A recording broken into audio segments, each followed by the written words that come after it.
Hey everybody, it's Mikefield here. We are back for another Butcher Circus stream, people. Nice to see you all. We will start today's stream with the group Draw people, which I'm very excited about because we're playing a big tournament tomorrow again, and I'm very happy to announce, the very big format change which we'll be doing. So it's gonna be a small shift. Previously, when we were doing tournaments, the previous tournament, actually, we only had a single one. We watched every single game, so we spectated and commentated on every single game, which obviously had its very big benefits in the form of the fact that we were just able to experience everything. But at the same time, it was just extremely time-consuming and basically just required us to invest about a week of our time in order to, get this entire tournament through with. So the change I think we'll be making for for tomorrow's tournament, and something that I hope will work, is that some of the games will be indeed played offline. This means that we'll have several players who are faced in those deck-based battles against each other without us as casters, and I hope that this will actually allow us to kind of wrap those tournaments up within a single day, and at the same time the quality will remain about the same. So this means that we'll have 14 people coming into the first day of the tournament. And this means we have a very large bracket with 2 people getting an automatic buy from the very start. And then we have only 8 people in the second part of the bracket, right? So there's going to be a round of 8. And in that part of the bracket, we again cast a single match of that, whereas the other players just play offline. Okay, they play online, but we just don't watch them, right? That's the idea. And finally, so this means that we get to the semifinals then, and both semifinals will be fully cast. It is going to be best of 3, however, just because in the best of 5 it's just extremely time consuming, so we can't do this within a single day. And finally, people, on our last game of the day, it's going to be the best of 5 between the winners of the semifinals, and that's a best of 5, as I said, right? So those are basically the rules laid out. I think you people will enjoy watching that. And again, if you guys want to, you still have an option to actually stream your games on the Discord channel, right? You're just completely free to do so. You can just join our community Discord, just share your fights, share your games, share perspective. You'll be able even to talk to people by, this way, or you can even just, set up your own Twitch streams. I have nothing against that, so you can actually be streaming your own games. And you're sharing them with people. So I'm absolutely fine with that. So you get a lot of different perspectives, then maybe some new strategies. You guys will get to kind of commentate on the fights of your own. Obviously, if you want me to as well, if you have some special games, you can just record your games. And then I'll just, try to go back. You can just send them to me. Maybe I and Sis and I, we will just commentate on them together later on. He shall appear, Mike. Hey there, Sis. Nice to hear from you, my man. Lovely. How are you doing on this wonderful day, man? Absolutely fantastic. It's good to be here, everybody. Lovely stuff, man. So I think we're getting ready to get the bracket. I'm super hyped. So what we'll do first today on the stream is get the bracket ready, and then we'll talk about the matchups. And Sis and I think, together will choose the match we'll be watching first, okay? Because we only get to watch a single game from the first round of 16 people, so we'll just pick a match that's probably those are going to be the players whom we haven't seen before, because I'm just very curious about, seeing somebody new. So it cast this kind of a big question mark game that we have no idea how it's going to go. And then for the second match, so for the round of 8, we'll pick the most competitive match we can kind of see shaping up, at least based on the player names. Death Decimator, thank you for the follow, my man. Welcome to Dungeon. You are a part of the dungeon though, right? Guys, so without any further ado, let us jump to the draw, which I need to find on my Streamlabs, which probably will take about 10 seconds or so. Maybe more, because I probably moved it somewhere. So Sis, what do you make of the players who will indeed be participating here? Brother, I think the thing most interesting to me here is that after the last tournament you held, we've seen some fresh faces stick on, came in from that fantastic exposure we got from Red Hook here, and we're seeing quite a few of them sign up for this tournament, Mike. So These really are some of the players that we've not really known about, who have always been there, always putting the time and effort in. Really excited. I'm going to turn my TV off in a second, so I just realised it's on. Yeah. We're going to see really interesting people come up against our heroes and our champions, and I think that's what I'm most interested in. Yeah, we have a couple of people who are like, who were not allowed to play the previous tournament just because we had so many people who wanted to. So we have Winter Bliss, for instance, coming in. We have actually Sticky Blood, who was our stats guy before, who will be just playing the games today. Okay, tomorrow, that is. Then we have a couple of new faces like Ratsey, whom I played yesterday on the ladder, who was an excellent player. We have Tanapat as well. I have no idea how this guy plays, honestly. We have Dev Decimator. I think he wasn't participating in the previous tournament as well. Not really. I think no. Great to see him here, though, Mike. He's someone that we've seen quite a lot in the community now, really recently. And it's fantastic to see these people really take part. Yeah, absolutely. So I think like the only thing that divides us from having the bracket is me pressing the generated button, which I am about to do. So shall we? Brother, there is no time like the present. Excellent, let's go. So as I said, guys, 2 people will get an automatic buy, so they will just automatically pass on to the second round. Holy crap, those are Mizik and NSBRH as well. Oh, wow. Oh, that's insane. This is absolutely insane. So we have 2 players who do not have to play the round of 16 just because we are missing some spaces. The RNG decided those are indeed going to be Mizik and NSBRH. So 2 of those people whom you really expect to dominate the first stage. So I guess this kind of takes the weight off people's shoulders as well. What do you make of this? Wow! To get not only SBRH, we all thought he was going to maybe take it home in the tournament last time, but really to see him here go up against Misukun, a character we've all seen, even in his casting, becoming more and more proficient about the game. Misukun right now is like a sword that's been sharpened constantly. Hosted the first tournament, and since then, he's worked relentlessly to become a really, really powerful opponent. And SBRH here, we've seen him play incredibly well, but he does have his weaknesses, and he can break down when things get a little bit uncomfortable, sometimes unorthodox. And Misukun, we're going to see him play in that kind of unorthodox fashion, I believe. Yeah, I mean, his compositions have got way more meta than they were before, though, so I would expect like way more from him, because like previously he was kind of trolling a little bit, I feel like, with those choices of his. So he'll just come in full force this time around. I feel like this is something that may indeed just, make or break the tournament for everyone, because Mizikin is a formidable foe, right? So you have to just kind of take this into consideration. This guy is something to be reckoned with. Like, he's ridiculously good at the game, and we'll just see this, I think, this time around, because he just brought like the best comps he has. I'm looking forward to that. Yeah, and then let's look at the rest of the bracket, right? So Isle of RNG versus 135 J-Man, both Darkest One players, is going to be a very solid matchup. I really don't know who's going to make it out of that one. Zoko versus Zapine. Against Zapine, very high rank. Zoko, I feel like he's about champion rank, but he was also very proficient in those viewer games. Finally, Ratzi Emeritus versus Dev Decimator. Dev Decimator a bit lower rank, I think, whereas Ratzi is, I think, around Darkest as well. Then Tanapad versus Dino. Dino is such a volatile player. Then Tanapad, I have no idea who this guy actually is on the ladder, so we'll just see and find out for ourselves, I think. Sticky Blood versus Andrew Fago. Again, I have no clue about those guys. So we might just, I kind of think we might just want to watch that one. And then finally, game number 8 here. Okay, game number 6, sorry, on the day. Thank you, Dangak, for follow, by the way. It's going to be Cetra versus Winter Bliss. Winter Bliss, our moderator on Discord, someone who is extremely active, someone who has done a lot for the community. And he's also like a champion player, so very high rank. And we did see Cetra falter on the stage before, so he did make a lot of those mistakes that are kind of uncharacteristic, I feel. So we might just see this kind of shift here, with Winter Bliss perhaps taking the series.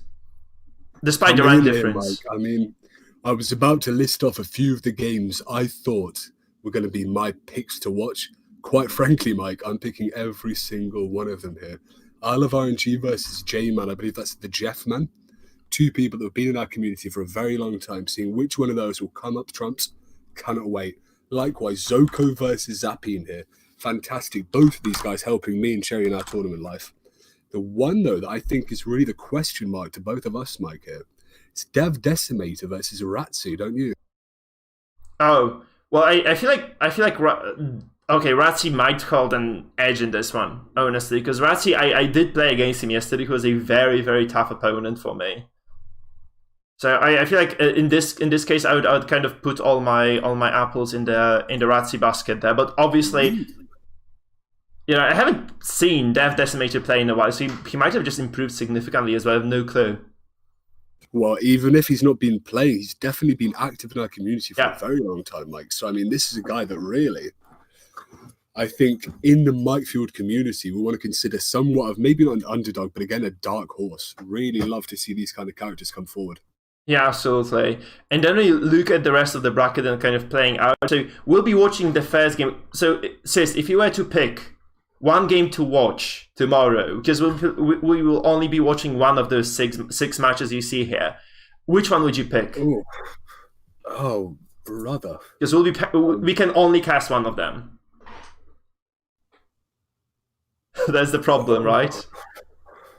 I mean, I love I think so many of these people I would consider, good friends in the community. Cetra, Dino, Sticky Blood for what he's done, Zapian, Zoko, I love all of these people. But I think Dino Boy, he's been my underdog in all the previous tournaments. I love Dino Boy with all my heart. I believe he casted previously in your tournament. Yeah, absolutely. So I'm going to have to give it to Dino Boy here. Dino Boy versus the unknown to us, Tanaphat. Really looking forward to that one.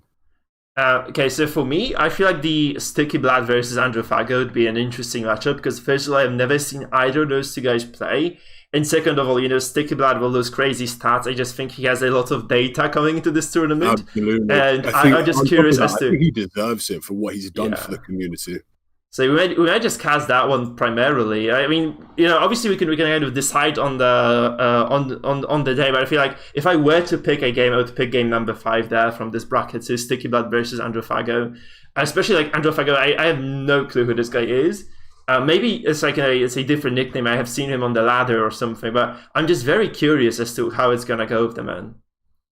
And moving on, we'll just decide as to whom we'd be casting. I feel like either Mizikin or SBRH are those very solid bets. However, like if we see a player perform in the first series, like to the best of his ability, I think like Sticky Blood might just surprise us very hard. So we might just kind of stick to that as well. So we'll just decide on the day as to which of those matches we'll be watching. I believe that it's safe to say that the second round of the tournament will start around 40 past 7, right? Because I feel like about 40 minutes, maybe actually at 9. I think at 9 might be the reasonable time to kind of believe. A best of 3 series usually takes about 40 to an hour to kind of play out. We have seen quite different games, by the way. So we have seen series, the best of 3s that took about 20, 30 minutes, really, with very dominant performance by one of the players. We also did see a lot of those games that, were really very long and drawn out just because of how evenly kind of matched those players were. And I feel like people have, polished their decks, really. They know what to expect now. They kind of know what is strong as well. They know how this, within the system that we have introduced. So I feel like this might be a bit of a difference as well. I think this is one of the things I'm most interested in, is the fact that we've seen in previous tournaments, especially Cherry, the eventual tournament winner, really adapting her individual deck in such a way as to make it completely counter another deck out of the blue, unseen. So really, even though we are limited to 1 deck per BO3, I think right now... No, we're limited to 1 deck per tournament, actually, because we can't allow the changes, otherwise it would be just super messy. Tournament, sorry. Still, I believe that limitation remarkably good, because it allows people to really utilize all of their characters to the best of their knowledge. It makes someone think, how can I make this 1 deck be everything else? I need it to be versatile. And I think here is where we're going to see characters that we've never seen before. Yeah, absolutely. So I'm very, very excited to see those games tomorrow, Sis. Okay, we'll just kind of settle on this on Discord, I think. I would put my vote on Sticky Blood and Androphago. You said like the Dino versus Tanaphat might be an interesting matchup as well. So we might just kind of... But, we did cast Dino before as well. So that might be kind of a thing that it might be kind of a deciding factor here. Because we did cast a lot of Dino games. We have not cast a single Sticky Blood game at all. Like... a lot of those games got like the on-air time, you could say, right? So I Love RNG, definitely there's a game by him. 135 Jamin, same deal. Zoku, Zapin, both those guys, stellar performance on the stream in the viewer games. Dev Decimator has a very solid best of 3 he played before on stream. Dino, not much needs to be said. Like Cetra again, we have like a lot of Cetra in our match history, right? Then Cetra did make it, to the group stages. Played a lot of he played his heart out there as well. So it was crazy, really crazy stuff coming from them. And so I feel like the only match that we haven't really seen a person from the only matchup we haven't seen a person from is that match number 5. So it looks like something I would probably just kind of deviate towards at least.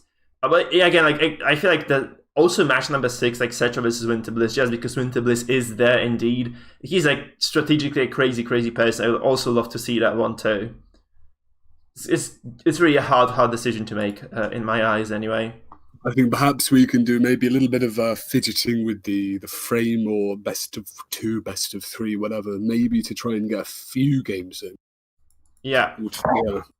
Yeah, we could try that, yeah, sure. But again, like, we have a lot of casting to do, right? And as well, it's kind of time that is an issue, because the best of 5 takes a lot of time. So you just have to kind of account for that. So that's what. Best of 5, exactly. Yeah, because best of 5 is about an hour 30 long on average. I think we did like 3 best of 5s. They were all like, they all went except for one, like you versus Adelbart. It only went to game 4, but the other 2 went to game 5. I would expect nothing else from this. Okay, so can I take the last thing, like the last bet from you? If you were to say like the first 3 matchups from the top, so Isle of RNG, so Zoko and Ratzi, like out of those matchups, who you think will progress to the second part of the ladder? If you had to pick the winners of those brackets. And guys on the chat, by the way, you can also get involved, so please place your bets right now. You can do this on Discord, you can do this on Twitch chat, you can do it on YouTube chat as well. So place your bets on the first 3 names on the bracket. You can also do it for the remaining 3 as well. So who do you think will take them, Sis? I think I would have to say, with the people we have fielding, Dev, Decimator and Ratzi, I can't really put my money on either of them. Zappine, Zoko, Forever. Both people I love. Both people have helped me in my tournament life. People who I think are about 50-50 to take it here. I love RNG and J-Man. I don't know a lot about J-Man, apart from the fact that he's been here for a very long time and I love his company. But I love RNG. I believe, if I'm a betting man, I'm going to do this one with my heart, Mike. I'm going to throw a coin towards I love RNG. Yeah, I'm going to do the same, because I saw I love RNG like kind of a bit frustrated after the previous tournament. I think he has a lot of kind of things to prove. So I would just bet all my money on the guy. In the second one, Zoko versus Zappine, I feel like Zappine holds an edge there. And I already said, like, I already spoke about the Ratzi versus Dev. I feel like Ratzi is an extremely potent player, so I feel like he might just go to the finals, honestly, from this bracket. I would say it's either I love RNG or Ratzi that make it to the finals. If I were to kind of, bet on anyone, either of those 2 players would be my bets. Also Musicon, obviously, right? Because how about me and you put a beer on it? Okay, sure. Pick one person each. Whoever gets further, we have to buy the other a drink. One person each from those all those names then. Yeah, exactly. That's what I think. Whichever one gets further. Okay. So do we kind of count Musicon and SBRH and or not though? I think we do, but you're going to pick SBRH, aren't you? How about we're not pick SBRH. Yeah? So okay, let's skip Musicon and SBRH, because I think they are like both very likely to move to the finals as well. So out of those remaining 12 players that we see on the left side of the bracket, guys, so we're making a bet for beer with Sis then. So okay, I'm gonna bet my beer on crap. I love Dino. Okay, go ahead then. Push your bet first. I mean, I love Dino Boy, but I've put my beer on him before and it's not quite went that way. So I think if I'm going to put a cold, hard brew on this, Mike, you're not being serious, I'm going to have to put my money and my suds down on I love RNG. Shit, you took my bet away. Okay, so in this case, I'm going to say Cetra then. I'm going to go with Cetra because... Oh, you dog. He did actually improve a lot, I think. Like, he knows how to play the deck-based system now very well. He was around as well to watch, so he is experienced as hell. So guys, the bets are I love RNG or Cetra. The person gets further down the line, wins either me or Sis a beer then. I feel like that's a fair bet. I've got a Guinness on I love RNG, boys, and he's going to take it home for me. Okay, and then tournament winner. Who do you think is going to take the whole thing? I mean, you know what? I think SBRH, given that extra seed in top, it would take a unique character to take down SBRH, and I think it might have to be Tanap, Ratzi, or one of these people who have not seen too much of. And if he doesn't get to face at least 2 of those, really, Yeah. I'm not entirely sure he'll get kicked out. So I'll put my money on SBRH, actually. Yeah, I would also say SBRH is going to take it. I think that's very likely to be the case. So guys, we have all our bets ready. We are ready to play those games tomorrow. So remember, 9 p.m. CEST, so an hour 30 before the current time basically, is when the tournament starts. I feel like it's very likely we'll be watching Sticky Blood versus Androfago in the very first matchup, and then we'll just kind of go from there. So stay tuned. The whole tournament, guys, starts and ends tomorrow. And again, we are not watching every single game. We're only watching one game from the very first part of the bracket, one game from the second part of the bracket, perhaps another if something just kind of goes really rapidly, right? So that's probably what's gonna go down. And then we have a best of 3 in the semifinals as well. We watch both semifinals. So they go consecutively, and then the semifinals decide on the winners, and we go to the final match itself. So that's basically the schedule or the roadmap for tomorrow. This bracket will be made publicly available on Discord very soon, I think. So this being said, guys, thank you for sticking around. We'll be going into the right stream right now. So thank you so much, Sis, for coming as well. It was lovely to host you again as always. And we might have some guests tomorrow. So I did talk to Mizikin. I talked to Shuffle as well. I think both of them said they would be very much happy to cast with me or with us, right? So it's going to be also Salentia, hopefully, if the man makes it. But he's like, it might be very late for him. So also, like, any community casters that wanted to kind of join, like for a game or for 2 or for for a series, I feel like we'll just welcome them with open arms as well. So all those things are going to be on the cards tomorrow. This being said, let's just jump to the Butcher Circus, guys. There is nothing else to talk about here. Guys, thank you very much for having me, Mike. See you later. Hopefully for a few again. Stream sloped. Peace. Yeah. Bye-bye, sis. Okay, I'm just gonna save the bracket, guys, just in case. Okay, I'm just gonna save the bracket just in case, so we don't kind of lose it somehow. It would be really a big freaking shame. And this being said, we're just gonna jump right into the Butcher Circus itself. So it's gonna be just the regular stream, guys. I think we'll start with the circus, and then we'll just move on to the classic DD at some point. So yeah, that's might be kind of a short stream because I do have a conference tomorrow as well. So I don't think we'll pull off like the entire 8-hour stream or something, right? Or 5-hour stream. It's gonna be like quite short today. I hope you guys don't mind this too much. I'm just gonna get my Darkest Dungeon ready, and we'll get started with the game itself. I really am excited to kind of, guys, you can actually go to our Discord as well. If you haven't been there yet, you can go to our Discord and check out all those compositions of those players, because they have prepared a lot of really cool stuff there. So yeah, it's just something that I feel like is just worth checking out. This being said, you can probably hear Darkest Dungeon being launched in the background, so what it means is just going to be a lot of circus fights today. Again, we'll probably lose Darkest one because I feel like I am maybe not tired today, but maybe not in the best shape in the world. And then we should see, I'm also kind of curious about the, some less meta comps maybe, so I might just try things out today. That's about it. So remember, check out our Discord channel. That's very, very big for you guys. If you are not a part of the Discord, all the announcements about the streams are over there. It's gonna be amazing.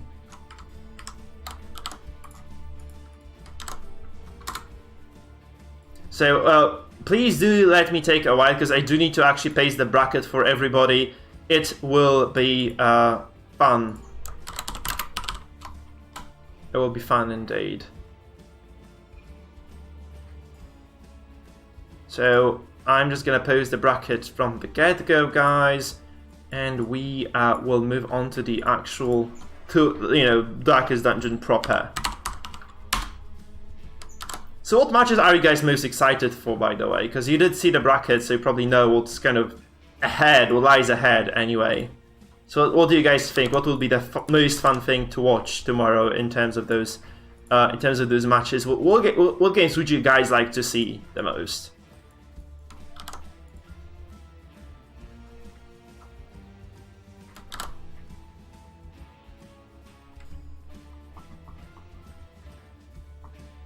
I'm just gonna post all the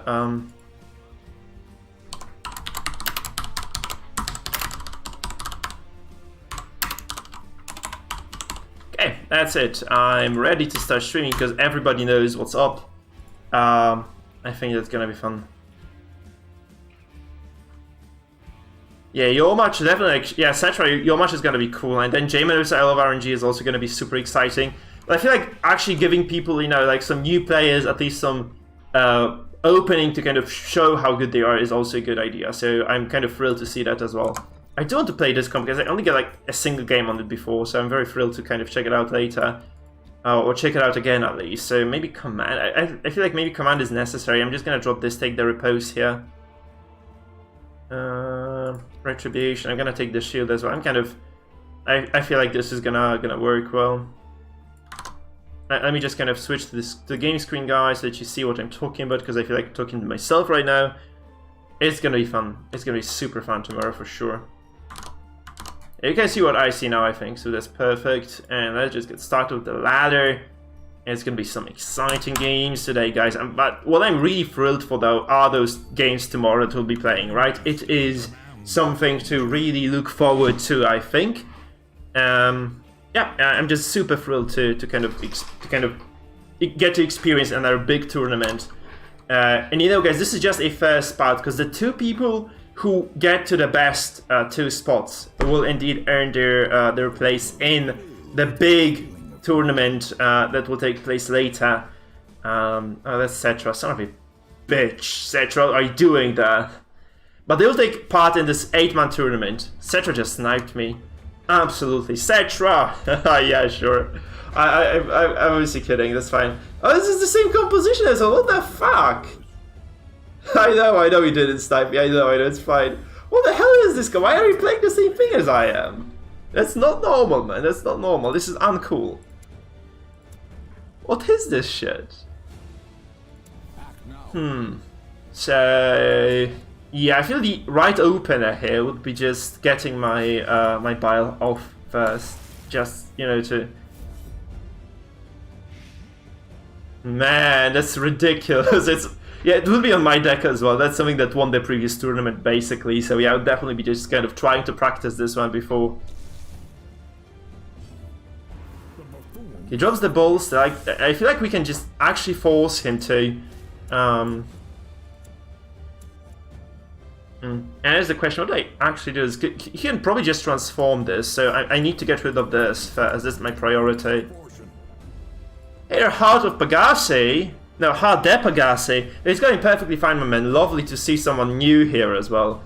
Guys, it's going to be a blast today, I feel, because we had like some new faces showing up. Really lovely stuff, guys.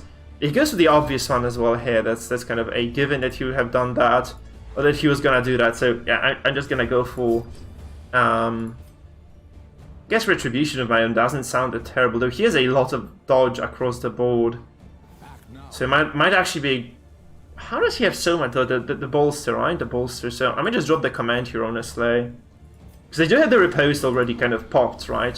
From the get-go. So it might be a good idea just to bolster this, really. And, you know, keeping this Abomination stand obviously kind of looks like something that you might want to do with this. He did actually dodge another riposte, despite me dropping the command. That's kind of sad, honestly. So he does miss out on this turn. I guess I'm gonna just restun this, though. I'm just gonna restun this A-bomb.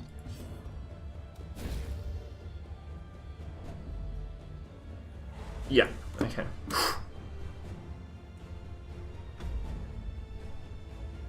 Perfect, guys, perfect. This is gonna be a fun little stream, guys, today. So I feel like he has an advantage in this, because he did get like Hound's Harry off, and looks like he is getting the stun off as well here. It'll prevent my my transformation from going through, from coming through at least. Also, the repose is disabled, so kind of a thorn in my side, really. Okay, I'm gonna drop my retribution here so that he actually has to consider doing what he's doing before he does it. So we're gonna kind of take the momentum here in our hands, at least. We'll try to get something done here. He drops the bellow. So I'm gonna go more on this kind of damage side here. Maybe I can just out-damage him before he kills me with stress. That's kind of my bet anyway. Okay, we don't get a single crit or two before, so also kind of unfortunate. He could take a crap load of damage from this MAA if he tries to go for it, right? So that's kind of my cornerstone here. Shit. Right, so he does... Yeah, that's kind of a mirror. So he does go for... Obviously the repose is gone. So he has a single repose he has to kind of go into. He'll probably just kind of go into it anyway, yeah. 6 damage isn't a big deal. I saw like MAAs actually, you know, repose for 15, 16 damage altogether. So it's kind of okay for him actually to have this happen, right? That's kind of fine for the man. I mean, I do want to get my rotations off first and foremost, right? So I just kind of transform and go for... Yeah, he has no movement chance. I have very decent move. Yeah, I'm just gonna go for damage here. I think that's kind of putting the ball in his court again. Just transforming, raging, right? Because I have like a lot of move resistance here. It means like kind of unlikely he moves me altogether, so he just has to heal this, I feel now. Yeah, so he wastes his stand on healing, which is very big for me, obviously. And then I keep my control as well, because I do stun his Aben probably again. Hopefully I do stun him. Oh no, okay, that was a 25% to resist, so tough bullet to bite, but yeah, it just has to work.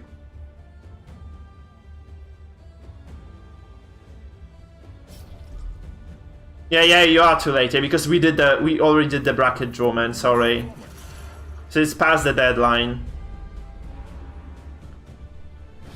Oh my god, he actually gets the damage for as well. Shit. Man, that's unfortunate he got that through. Yeah, because we did a full group draw already, so yeah, that's kind of... we can't kind of go back from there, because it would just kind of... You know... The people who got the buy already got the buy, so it doesn't really work for anyone. So you can just kind of, you know, go for the next tournament, it's fine, but this time around it's just not gonna work, unfortunately. Guys, by the way, please add each other as it is. Just add each other from the get-go, just so that it makes it all the easier for me to kind of, you know... So it's just faster tomorrow, basically. Right? You can also think of the bans where you can do the bans if you want. That's kind of important as well. Man, I'm losing this. I'm really behind in this stress battle because I think I just went too far with the damage, and I just didn't do enough in terms of the stress alone. It's very unfortunate, but I feel like he's just gonna take me down here. Yeah, there is always a next game indeed. Yeah, absolutely, Winter Bliss. I agree. Man, okay, he moves. That's fine. Actually, that's okay. It doesn't hurt me too much. What does hurt me though is the fact that he does have a very high stress lead, so I'm just gonna be taken down by this. Because, yeah, he just definitely takes this game from my hands now. Because those repos just didn't go through at all. It's kind of unfortunate, but like, a lot of those were just dodged. So very, very unfortunate. Yeah, he's gonna get the stun as well, which obviously is a big deal for me, because I might just have to heal the guy now. I mean, I can just stun his Houndmaster, might be a better idea overall, but and I'm just gonna go for a stun. I have to play forward here. I can't just give him everything here, so.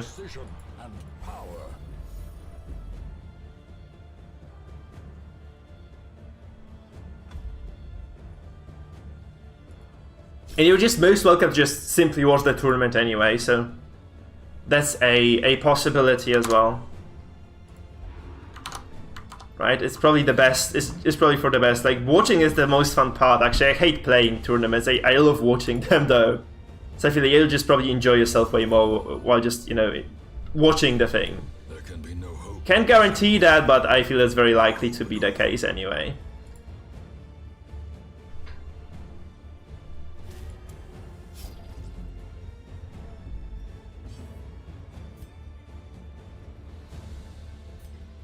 I don't think I need that. I just need to kind of catch up with the stress battle anyway, so the repose being gone is something I just have to take. Look at this, I did like 3 freaking Beast Biles this game, and he has 0 freaking 0 blight on him, so like 3 altogether here, 3 here. It would have been like 9 if everything had hit actually, so very unfortunate, especially that I did have the command buff coming into this one. So yeah, do we lose the Houndmaster very soon? I feel like we just lose the Houndmaster so soon here. I can't salvage this either, because, yeah, he's just in such a dire situation. I just can't save the man. Maybe he resists this Snoop. Okay, I'm just dead now then. I'm just super dead now. Injury and despondence set the stage for heroism or cowardice. Actually, oh, that's bad, because I did set him up for the riposte there as well. That's kind of terrible, actually. Yeah, shit. Okay, that was such a bad move, actually. I should have just gone for the... I just wanted to damage the guy, but I should have just gone for the MA8 there, I think. Because this Handmaster is just dead, and I can't save this. Yeah, it is saturated. He's smashing me with this as well. He's completely smashing my ass with this build. I did kind of miss a lot of those attacks, though, but... Basically, yeah, I also get a pass here, but I missed a lot of my stuff very early.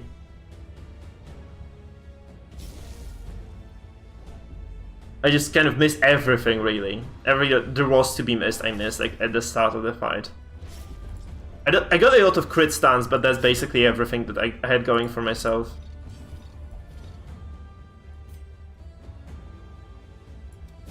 I have to stun this, yeah. I have like triple affliction, he has nothing really. Yeah, he just took 0 stress damage somehow.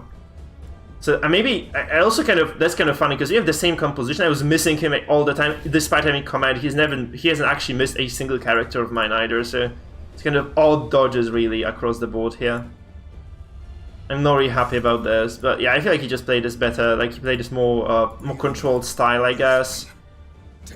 I haven't really used Hans Harry too much this fight at all. He used his a lot too, so it's something to kind of take into consideration, I suppose.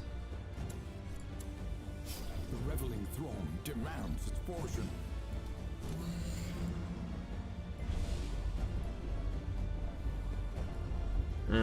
I'm not gonna get this fight for sure.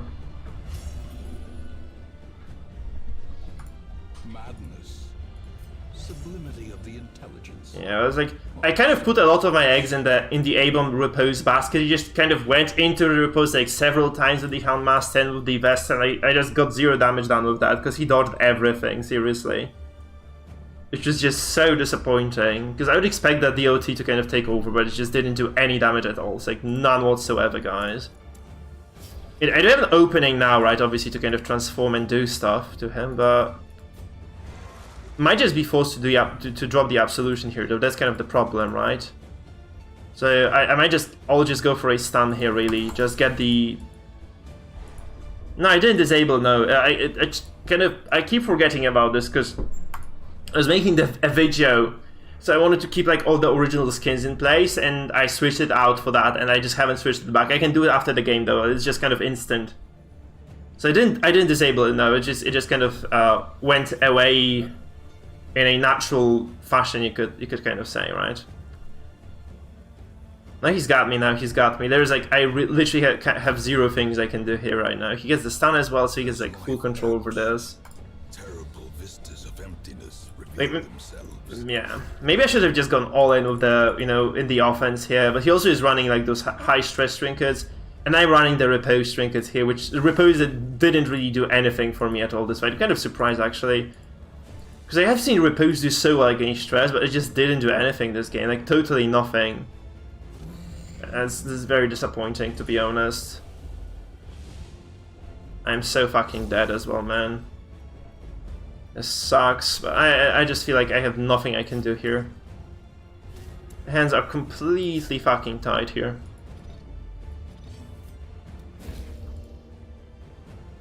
So yeah, he has like more stress trinkets as well than me, but I feel like the biggest issue was like I just maybe shouldn't have gone for the damage. Well, he does actually have that much stun chance as well, so he was getting all those stuns with a healing trinket on the Vestal, which I think is quite funny as well. But yeah.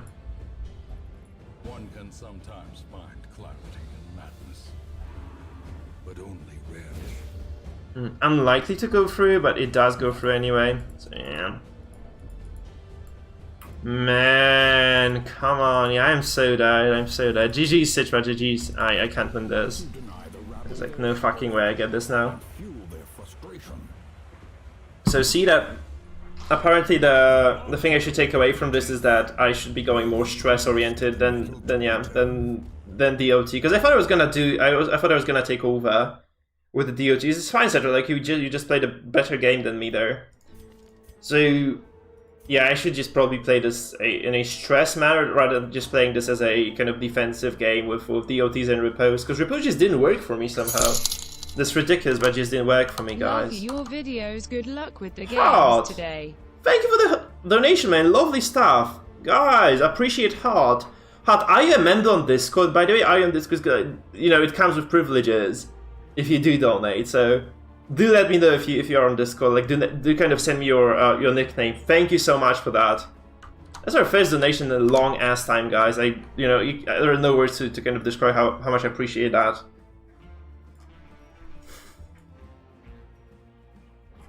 It's kind of, it just feels really good. It just feels really good. Yeah, it does read messages. Yeah, it does. It does. You can say anything. Just, no obscene shit there. So please, guys, just keep it non-obscene at least.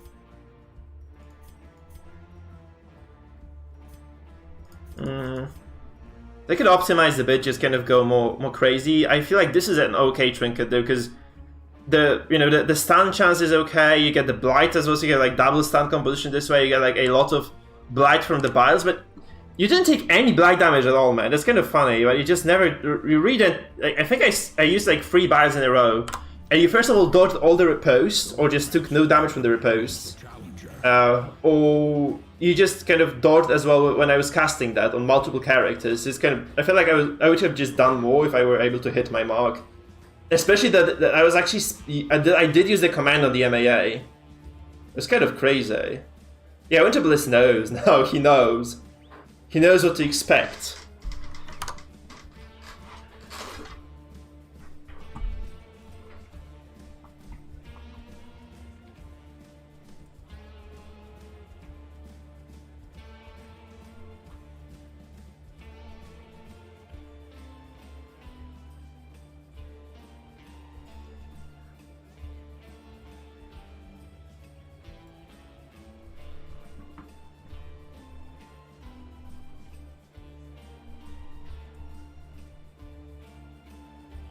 No, I actually dropped Command 10-1, so it affected a lot of the riposts, in fact.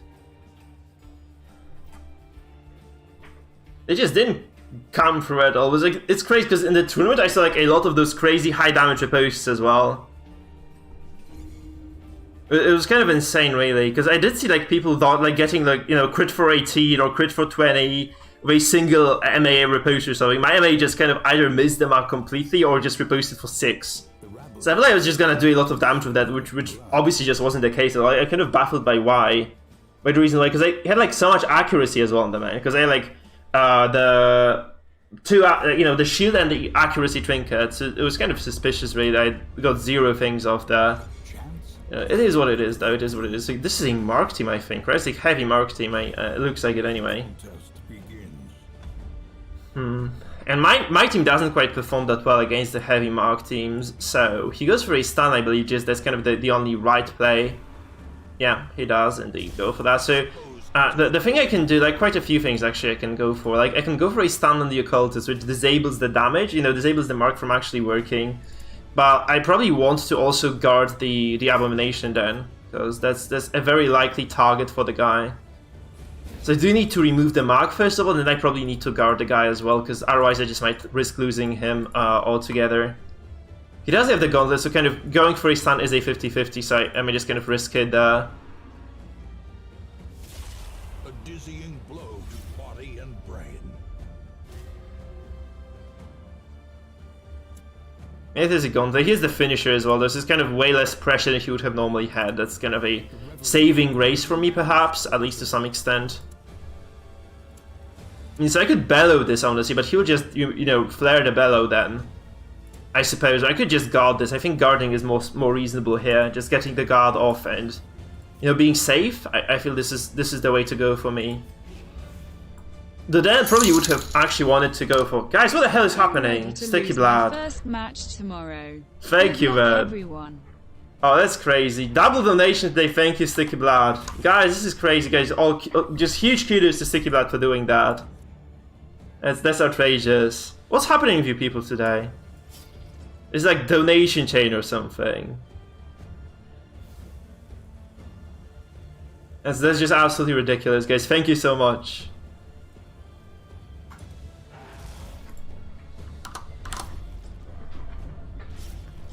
Yeah. Sticky Blood, the donor king.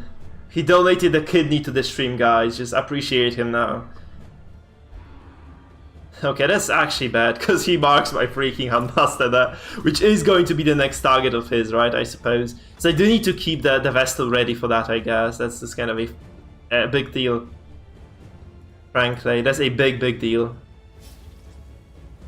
So, I guess I just go for the Houndmaster 10 anyway now. That's fine, that's actually okay. Although, no, I actually can stun the Crusader now.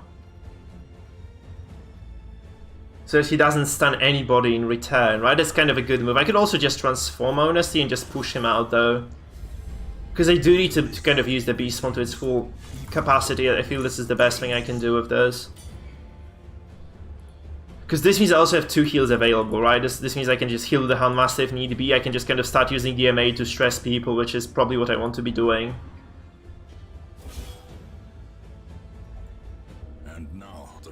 Yeah, crazy donations, guys. So, like, thank you so much. That's really something I do appreciate to no end. It's gonna be super fucking sketchy now, because he can target row 3 with the stab, right? So, I've not played against this before. I have no clue what this does. Because I might have been better off, you know, just kind of playing my game and you know, just doing damage here and stressing. He pulls my best, kind of strange.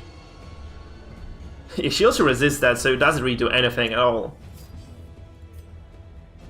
I'm gonna bellow, because I feel like I just need to get some debuffs going. Also, I just need to start doing stress, so that's the key part for this. And I do need to heal the Houndmaster after all, so that's kind of the important thing as well. He actually pivots there, which I feel is a big mistake, because I can stun him now. Just kind of stop him in his tracks, and prevent more damage from coming through, which obviously is a good thing.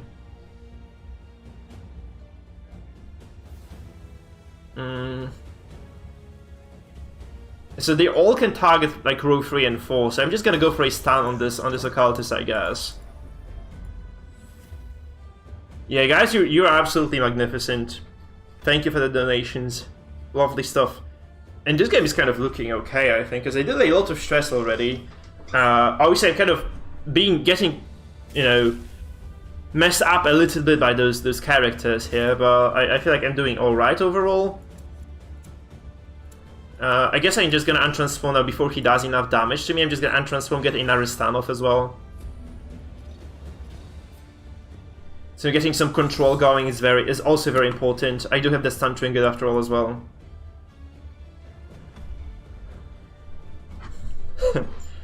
Jake Martins. Yeah, I made like quite a few about those. I'm glad. Which comp are you playing, Jake? Which comp are you playing, man? Okay, oh, that was a mistake of mine then. That was a big mistake of mine, actually. I got doubles. Yeah, that was really bad by me. I misplayed this terribly, actually. I should have just done damage there, I guess. Oh, and I actually had no better choice, so I guess that's just okay. That's just fine. Well, that's something new, though. I'd never expect him to go for that, right? Out of all those choices he had, I would never say this is the correct thing to do. Here's the Crusader available. He could just go for a finishing blow, so I'm just gonna risk it, I guess. I could use the Regent. I don't think it kind of makes any sense in this situation. I'm just gonna go for damage and stress. Because I just need to get him to those Death's Door checks. So I just have to play this risky. I risk losing this guy. It's a 65% chance he doesn't die, but you know, still 35% he does. Please don't die. Oh, okay, he actually dodges as well. That's actually very big. That's super big for me. So we drop the Divine Comfort now, and those guys are relatively safe in the back, at least for the time being. 7 heal is very big. Denied. For now. Oh, yeah, this is a very strong comp indeed. Big agree, big agree. The Reign of Sorrows drops again. You see, that's the thing, it just doesn't do enough, right? It just doesn't do enough. So I'm just allowed to keep healing now, I'm gonna be okay. If I'm just allowed to keep healing this, I think I'm fine. Because he's starting, you know, to get afflicted as it is, and I can just transform my Avon as well. Like, as long as I'm able to keep those guys alive for, like, at least a little bit longer, I think I'm fine. It's just a matter of that. He should have just pulled me forward and stunned at least, I guess. That's the reasonable approach. He shouldn't be also cleansing this, because he is... Like, he's probably going to be targeting those back row characters, which honestly are quite fine. So I don't think this is the right move at all. Okay, this Merc just doesn't go away for a while too, so that's kind of a problem. I might just have to heal this. I do have to heal this, actually. Or I just kind of ditch the Houndmaster altogether, which I don't want to be doing at all. Okay, that's a 10 heal. That's actually taking a lot of pressure off my back. That's very big. There's actually also this also counteracts a lot of this, so it's actually kind of bringing me back into the game in a way. I can also guard this now, so additional bit of added value here for me, absolutely. That's just a big deal. And this pull again doesn't quite accomplish much yet, unless it's kind of followed up with a stun next turn, which probably will happen. But for now, you know, Vestal is kind of expendable as well, so I'm just gonna use this to heal right now to kind of get some comfort, just kind of get a footing into the later stages of the game. I'm just gonna play this safe from there. Yeah, I'm just gonna slow down a bit.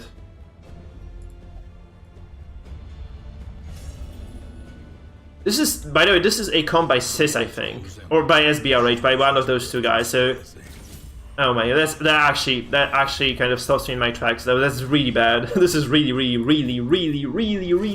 bad. Kind of hard to emphasize how terrible this is actually for me. So this push, obviously, if it works, is great. It is great indeed. So this Crusader again kind of disabled here, not able to stun, which is very big because this means I do actually keep the Vestal. He cannot pull rank 2, I think. Yeah, he can. So despite this kind of looking quite sketchy, it's actually pretty decent. Though obviously the MA taking the damage here from the Obelisk is suboptimal, right? There is no other way to put it. That's just terrible. That's just a freaking atrocity of a fight for me. But again, I just have to live with this, I suppose. I just have to live with this, right? So I'm just gonna heal again. I think I'm just gonna heal again, because otherwise, like, I risk multiple characters dying, so I'm just gonna go for a healing here. Full, obviously not the best figure in the world, but still a figure nonetheless. I do lose the MAA, I think, though. I think I might just lose the MAA. Unless I get a stun on the Flagellum now, it's gonna be a dead MAA, I feel. Obviously, Miz, that's super lucky, actually. Yeah, I do actually need to go to kind of untransform and go for a stun here. Oh, I need to go for a push. I feel like push would be better because it also wastes a turn of the guy, right? It's probably better in this regard. But this does push the Crusader to second as well, so I do have like a stun trinket as well, so it's kind of basically the same deal. I think I'm just gonna untransform and stun. Obviously, this means that this Abomination will not really do that much this fight anymore. It just stuns, right? It just provides the stuns now. Well, the stun does come through, so it's very big, right? Because this means like this Flagellum now is indeed going to be kind of behind and not going to be able to threaten the MAA with a killing blow, which is a big deal. You get a Crusader resolve checked. He loses the check as well. This is kind of okay. He also goes for the... That's very unexpected, actually, because this Houndmaster... Oh, he's not gonna heal enough. He's not gonna heal enough. That's the problem, see? That's actually the big deal. Because I thought he was gonna heal enough, but he just doesn't, right? He just doesn't heal for a sufficient amount of HP. I mean, the Abel got double rotation of stress out, so that's something I have going for myself, too. So that's kind of okay.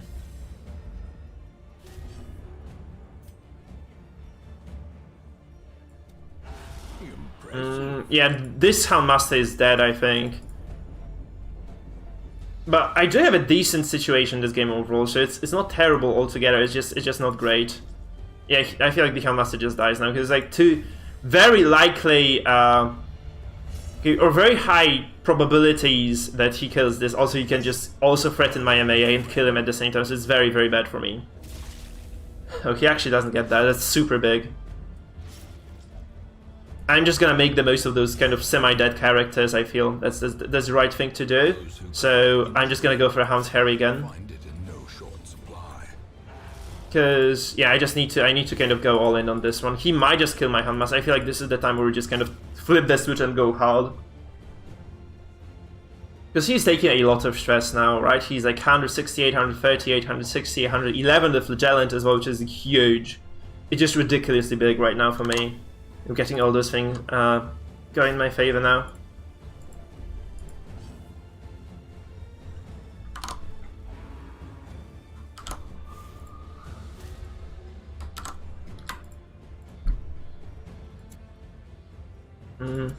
So I could just drop the AoE healing now, I guess, right? That's kind of... I could stand the Crusader as well. That's another good potential decision anyway, but I feel like just getting the heal through is a bit more important. Okay, let's just stand the... Actually, I feel like the Crusader stun is more... No, I need to heal those guys. I need to heal those guys, never mind. Because he only has 4 bleeding, so 7 HP means he doesn't go to 0 this way. I haven't seen a single act out, by the way, which is kind of terrible, to be frank. I would have expected those to be more numerous, at least, which is kind of disappointing. You know, you'd expect a lot of act outs at this point, at this stage of the game anyway. So yeah, I'm a bit baffled by this. Like, he should have acted out in several. I mean, maybe he did act out with a pass before. I didn't see this because I was alt tab just kind of checking the chats because I didn't see any damage coming through. So maybe it's actually my bad. Maybe I just wasn't paying attention. So I do probably have to restand the Flagellant, because otherwise he just, you know, drops death on my backline again, so I really want to prevent that. So probably just kind of getting the pressure again is a big deal, so we're just gonna try stunning this guy again. Which, you know, 60-40, please work. I need this to work, really, though. Yes, okay, we're Gucci now, because he has no real way of just finishing kills off yet.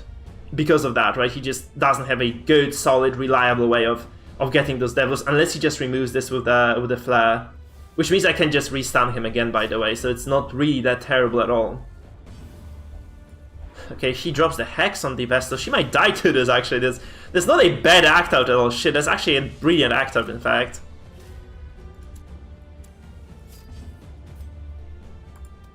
I'm gonna, you know, okay, that's actually bad, because this means he can actually double stun this, but I think I actually want this to happen, actually. Because this means he gets a heart attack as well, and I do get kind of to go on a long ride across the board with my... Yeah, he flares this, obviously. I think this might have been a big mistake, actually. I'm gonna go for a Houndmaster Hound's Harry, just hoping to eliminate someone. I don't actually get the Harry on this, so that's kind of bad. It's actually very, very bad for me. Also, this is a heal, so obviously the bleeds come through, so it's not that terrible. It's still kind of bad. Because she takes 4 damage and she needs to take 5 there. He X-Shanks the Vest. That's a very bad call. He could have just got a kill there on the backline. I don't know why he didn't do this. I really have no clue why he didn't do this. Maybe he was just afraid to lose the Flagellant, I guess. That's the reason, right? But I'm in a very bad spot here, but I'm still kind of fighting for my life anyway. Because he's gonna go to the Death's Door here again on the Crusader as well.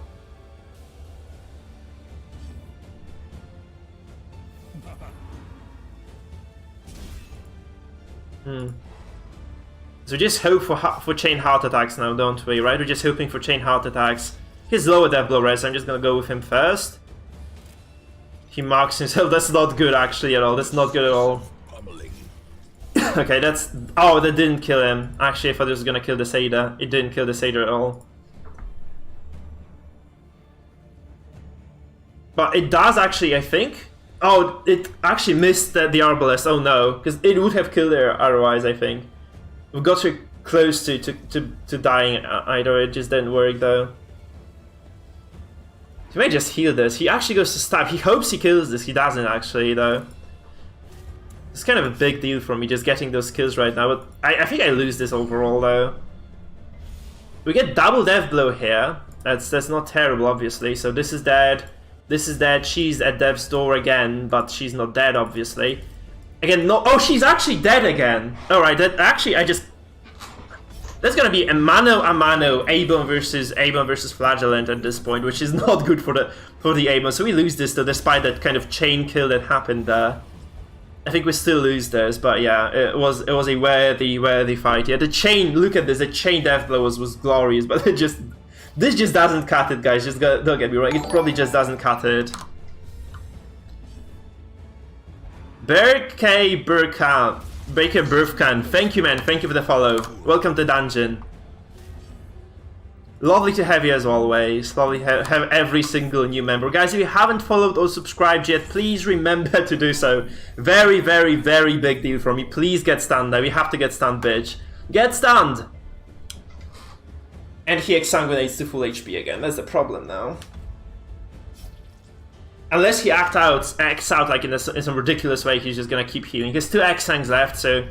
You know, A-Bone not the most resilient character in terms of death blow res as well, so it's gonna be such a tenuous fight. I don't think I win this at all. I needed that stun to come through, because if I could have actually realistically taken over the fight, but now he just also resists the second stun in a row, which means I'm just gonna be super screwed. Okay, he acted out now. But I honestly just expected way more act-outs than he had. That was kind of ridiculous, to be honest. Like, he had so many act-outs there. That's a third resisted one as well. Holy shit. More blood soaks the soil.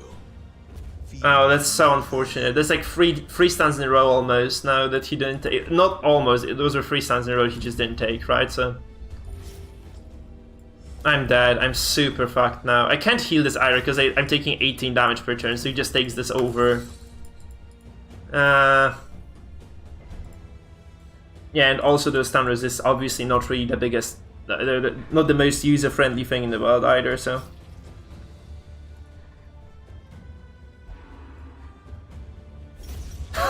Okay, gets 15%, no, actually get a finisher, so a bit less likely, a bit more likely that, like, yeah, still kind of a somewhat unlikely finishing blow.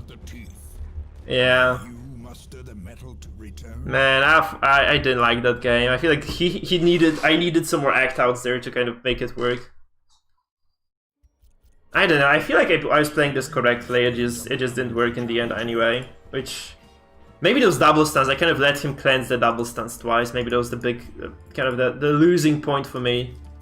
Like, control the fight fine, I thought, but maybe it just wasn't enough or something. I have no clue. I felt like I was actually doing a decent job there.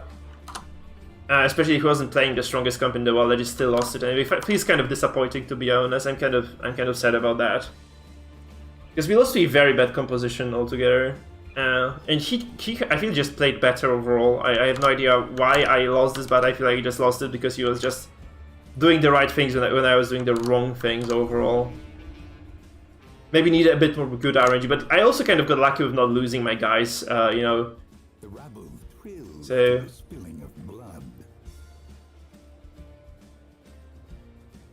Yeah, maybe like untransforming the A-Bone was a mistake, but I kind of needed the stun on that turn, so that's why I did this. This is a dodge comp as well. That's not good for this comp of mine. This kind of bad omens, really. I mean, I do have the command here, so maybe this kind of allows me to alleviate some of that, but still doesn't look too hot overall.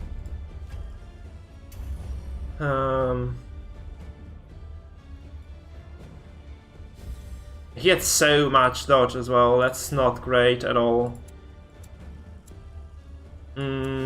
So I'm gonna drop the command here because I do need to deal with that dodge, especially that he goes first. So I think that he has no way of removing the bellies, but I need to be able to kind of hit those guys first. So it's kind of absolutely paramount importance for me to be kind of playing like this. He drops the advance from the get-go. It's a very smart play, right? Because he prevents a lot of things coming from me. I might have to just stun this now. I think I'm just gonna stun this now.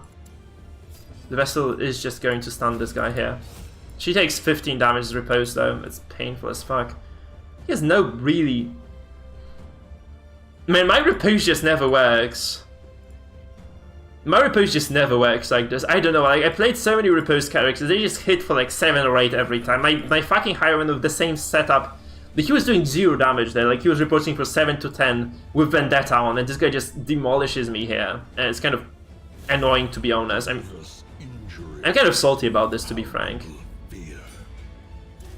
I'm kind of salty about this. And GL, guys, and GL. I'm gonna drop the repose here, because I do need to get this off. Because he is gonna threaten me with the, you know, the Anticore and the Flagellant otherwise.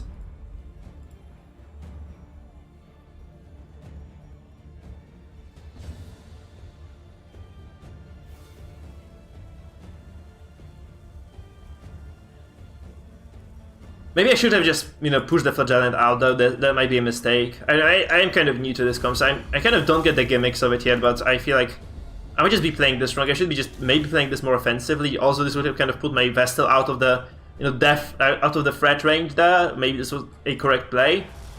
Oh my, I buffed this and I actually missed 2 targets as well, which is very unlikely because I have such a high bonus. Okay, like this was such a high accuracy attack, and I still whiffed on 2 targets. It's so unfortunate. And we just lose this Vestal if it just kind of keeps going like this, though. That's so bad. Seriously, this is just so fucking atrocious. I'm gonna go for a Hound's Harry again as well, because I have to get this through. Also, I do need to get like the healing on the Vestal, which probably doesn't work now, because I just lose her. He can just pull me forward now, he can just puncture her again, and she's rank 1, she doesn't do anything then, right? That's kind of the big issue for me now. Obviously getting like 2 free Hound Harrys through is a big deal for me, but still it just looks so fucking dire for me at this point. No other way to put it, it just looks so dire. Because I can't guard her, like there's no way I can kind of save her, right? It's just super brutal overall, but I just can't save her in any way or form. You just kind of move her to second again, just kind of allow her to sponge some damage. That's the best thing I can hope for really with this Vestal. Against Shieldbreaker specifically, right? Just kind of a matchup that doesn't work in her favor, I guess. It would be fun to be a Deathblow from the get-go as well. It's not though, so kind of, yeah, I'm kind of happy about that, I guess. I'm gonna illuminate, maybe just you know, just get rid of some dodge of this. So I'm just gonna illuminate. I hope it comes through and it actually debuffs as well. It did, so it's actually very good because I do get a lot of those hits through now. So that we do lose the Vessel at some point. This is inevitable, but I just kind of have to hope it does happen now. Maybe just okay. Fuck me, it did happen now. So obviously this is not good, right? This is very bad for me because I just didn't do enough yet to kind of warrant this situation. Please move. Shit, he done. Oh no, that's so bad because he can Exile me now as well. I was really hoping he would move there because this would have meant that I can actually just get a. Oh man, that's very bad for me. This is just so terrible for me, honestly. So I do untransform now, I guess. I can maybe try to get the kill on the Flagellant because I can try to stun the man now. And you just get some damage off maybe, but I don't think this works. This even works well enough for me. I do need this stun to come through though. If it doesn't, I'm super screwed. Okay, and I'm super fucked now. Because I could have stunned the Highwayman as well, right? This was another like possibility for me, like another opening, but like he just resisted both move and stun at the same time. It's just such a bad spot for me. Because those are not even like 50-50s, right? Those are 2 very likely things to work, and neither of them did in the end.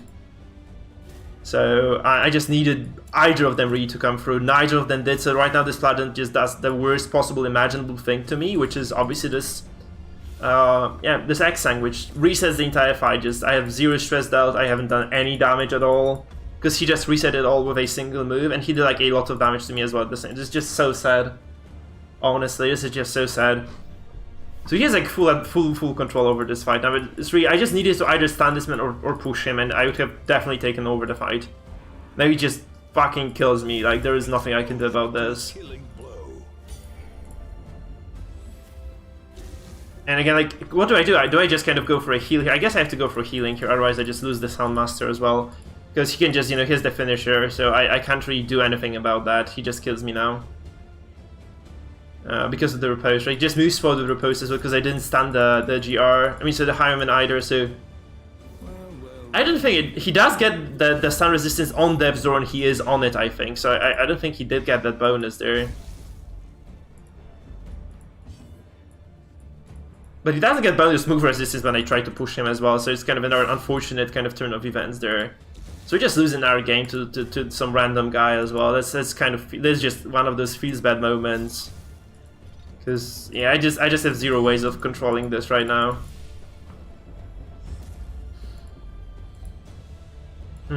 So maybe he does then, but still, like this was just bonus 20% to what he has. And I do have a stun trinket here on the A-bomb, so it was still kind of likely to work. Like either of those two should have probably landed, right? Either the stun or the move, and both of them were my saving grace. So neither of them kind of came through, which is very, very sad. Obviously, he did kind of put his character out of position there. Oh, and the act out actually saves him as well. Yeah, I actually demolished him completely before as well, so it's very unfortunate. He actually gets a move. That's the worst possible outcome of this. Because he resets everything, like he has all the, basically all the stars line up for him right now. I can't do anything about this. I can try to kind of out-sustain this, maybe, and just stay in the fight long enough for the MAA to do enough stress damage to act everybody out, but that's basically my only hope right now. It just doesn't seem to be something I would be planning for, right? It looks super, super dire for me. It looks really fucking bad, guys. It looks really fucking bad for me, to be honest. As life ebbs, terrible vistas of emptiness reveal themselves. I have nothing better to do as well on this character, so I'm just gonna drop the absolution here. Maybe hope he doesn't kill me now. He obviously just gets enough DOTs this turn as well to kill me later, so...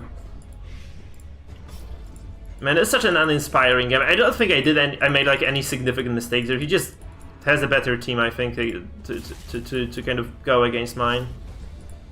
Because I feel like I wasn't really making any big misplays there. Just I didn't mishandle my composition anyway. I just got destroyed anyhow. So I don't know. I really don't know what I did wrong here.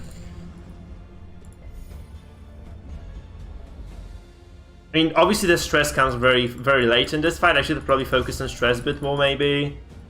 Maybe just kind of using the aim instead of riposting from the get-go, just kind of going for damage here, just kind of getting the direct damage dealt would have been okay. You know, command was a must, because I did need to kind of be able to land those Hound Harrys against high dodge targets on the first turn. Like, and also kind of gives me some crit, which I didn't get like the use for at all later, but still, it's just kind of... It looks like a useful thing to have. It just didn't work in the end for me at all, though, so... I'm at 0 HP again, though, so this MAA just has to carry the load here, I think. That's my last absolution as well, so I do have to transform next turn. And this Houndmaster as well, like he's on his last legs right now, so... Maybe it was a mistake, actually. I should have just used him like before he was at 0 HP. No, he's gonna drop to 0 from the DOTs anyway. 14... Yeah, that's enough to take me down. I needed 7 HP there. He's 0 HP now. I just lose this completely now, yeah. He's gonna die from either the riposte now or from the lunge later, from Duelist Advance. I can't do anything about that.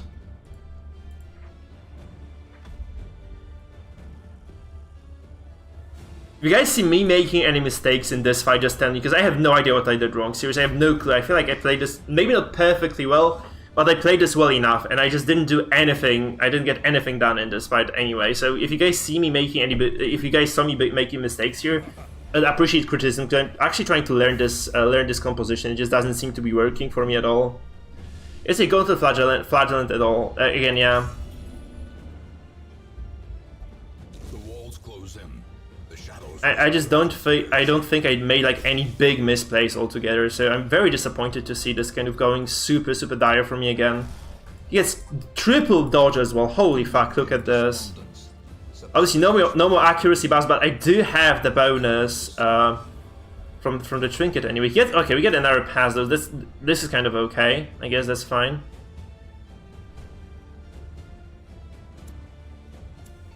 The reveling throng demands its portion.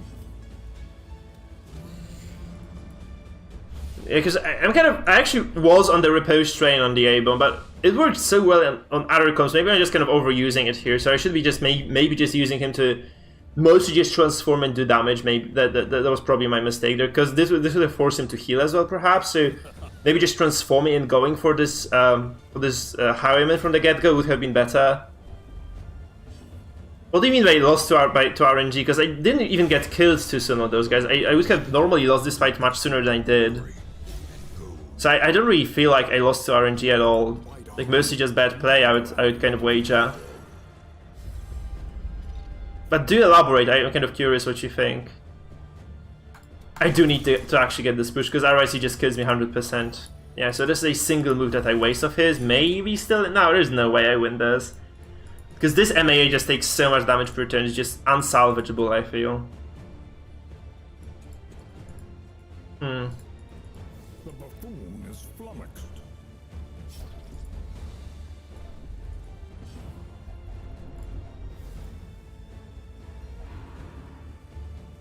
He wastes the move as well. It's kind of good for me, actually.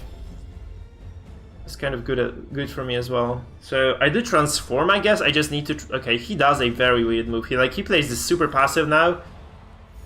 I don't know, maybe this is an opening for me, because I can untransform the A-bomb, right? Just kind of go for a post again then. Because that's kind of my best move. I need to win this through stress. It's like very unrealistic at this point, because this MAA is just gonna die. But yeah, actually I do untransform naturally as well, so...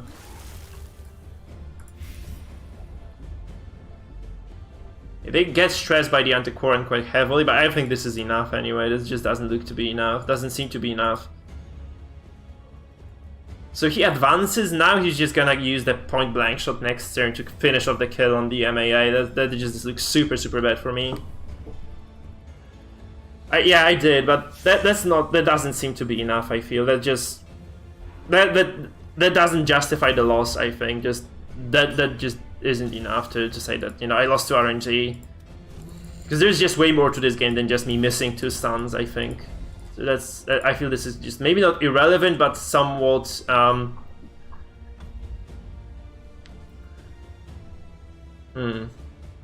That just doesn't substantiate it anyway. He passes again though, look at this. He passed like 4 10s in a row on this poor guy. That's actually funny. 3 or 4 10s, and he's just fearful. Those guys usually don't do this. They don't pass like so many 10s.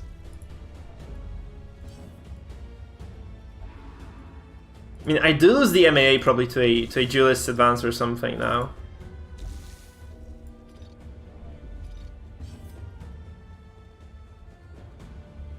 Are those debuffs? Because he is not cleansing them. He's just not taking any debuffs at all, like on those guys. Look at this. He should be at minus 80% now, because I've been bellowing all game long here as well. He hasn't done anything right. Bad. Yeah, okay, that's over. It is over, guys. It's over, boys. It is over now.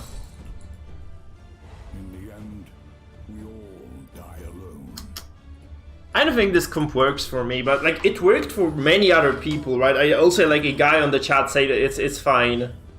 It works for him, right? I think Jake was the guy, right? So it's kind of baffling that it just doesn't seem to work for me at all.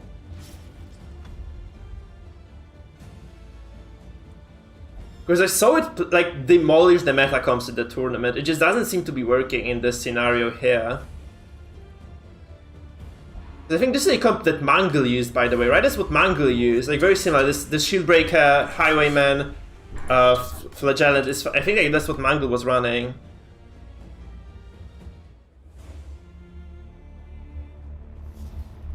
But healing wouldn't have helped you. Like I would have lost this anyway with healing, and the previous game as well. That just wouldn't have made any difference.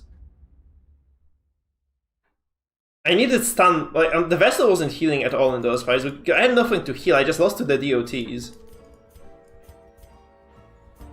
And I lost to the Shieldbreaker, which also healing doesn't help against, because I just get hard demolished on that.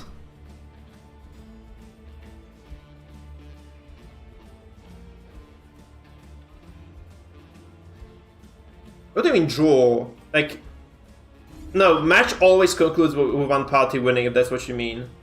You win, like there's always a single person who wins. How many freaking Darkest One players do we get today? Actually, it's kind of crazy. That's not the first person we get. Okay, we're just gonna switch to Halo. If we lose this one again, I'm just gonna switch to Halo comp and stomp some idiots. Because we lost like 3 games in a row now. Which looks just very bad altogether.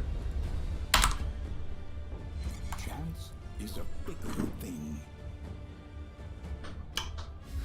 No, you can't draw. There's no... Can you draw? How can you draw? Is it possible? Because there's always one person who dies first, isn't it? Or do you mean like a stress can do it?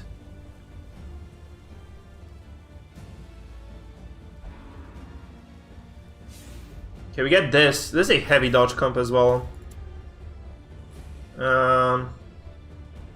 Might be better off actually just dropping the bellows because he has no... I'm kind of considering just using bellow here, to be honest, because I feel like just removing the damage potential from this guy is going to be very, very important. So if I can just stack the bellows from the get-go, it might just kind of win me the whole fight. But I might just be wrong, though. I might just be wrong. Have you guys seen this, though? Shepard, have you seen a draw? Because I play like 2,000 something games. I have not seen a draw even once.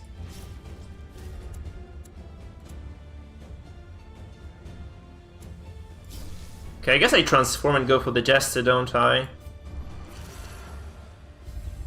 Knowing uncertainty, the birthplace of dread. Maybe just go for the guy. Let's just go for the throat this time around, because I feel like this is the right thing to do as well. So forcing the Vestal to heal instead of, you know, doing crazy things in the fight is probably something that I do want to achieve in this.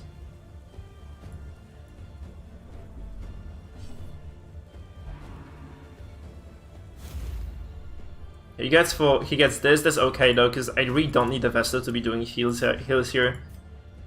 So I'm gonna go for a stun as well. That's high accuracy, so very likely to drop. Yeah, I think this is okay. Overall, this looks fine. So you go kind of crazy in this one. So I'm just gonna focus the Jester really hard, just try to eliminate him because he's like the cornerstone of this guy's composition. You know, maybe the bellows will just do the job for me. Okay, he's at 0 HP already. That's very big, actually. Terrible vistas of emptiness reveal themselves.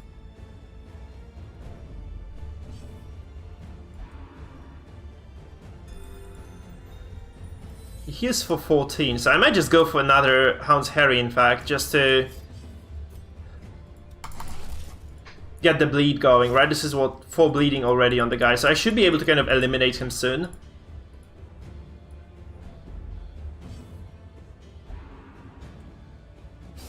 I can't. There's a problem against Shieldbreaker because I can't actually deal with the Shieldbreaker alone, right? She's always going to do a lot of damage to me.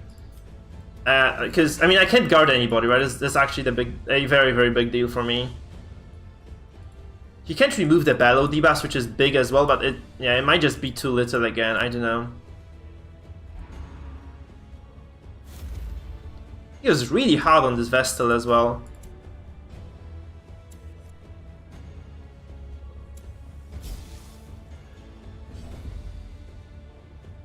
Might have been a mistake, in fact. I should have done this the other way around, because I do need a stun as well.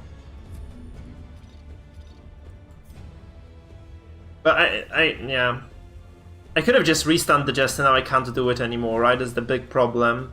I can stun the Shield Breaker though, that might kind of help me though. I do get it, this is very big. Like this dodges doesn't seem to matter this fight that much, which is kind of huge, honestly. So I feel like I'm trading damage just okay, right? I feel like I'm just trading damage okay here. Because if he activates the Jester now, he also loses the pressure battle once again. So he's in a lot of trouble overall. And guard broken. I can't be guarded yet with the Vestus is kind of another big issue, but I can actually stun the Jester now. I'm just gonna keep forcing heals. They're just gonna do some stress damage as well, which is kind of okay for me, right? I could have moved her back potentially, just guarded her later, but still, like, he is the Shield Breaker active like next turn, and he starts, so it doesn't seem to make a big difference for me at all. He gets the kill now. Okay, he does. That's very big as well, because this means he will have to wait for the point blank shot next turn to do it, which again works in my favor very much, right? Yeah, those repose also very much weakened now, so he hasn't used Vendetta, he repose for 5, that's nothing. So I might be okay here.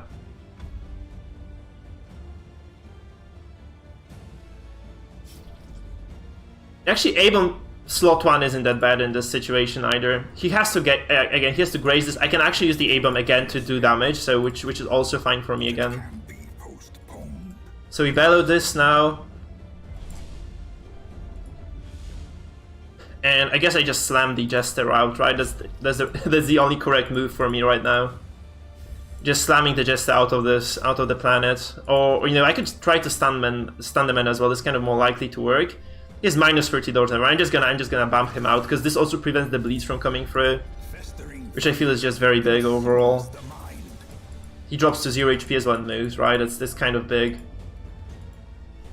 So maybe this Shrinker choice isn't the smartest then. Maybe the Aimant just needs the Wretch's Cloak, or yeah, I think this is the better choice then, because this gives me HP, some stress on attacks as well. I feel that yeah, that might just be better.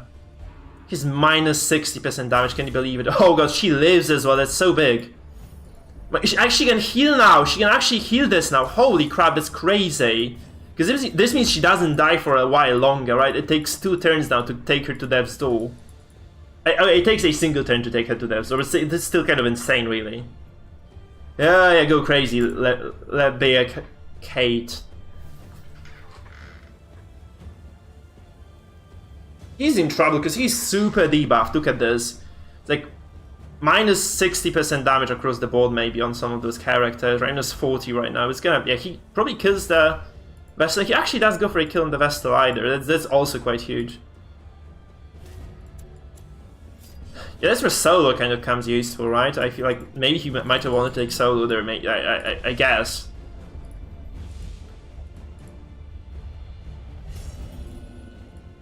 So I'm in a very good spot right now, because I've done so much stress, I haven't lost a single character yet. That's just super big for me.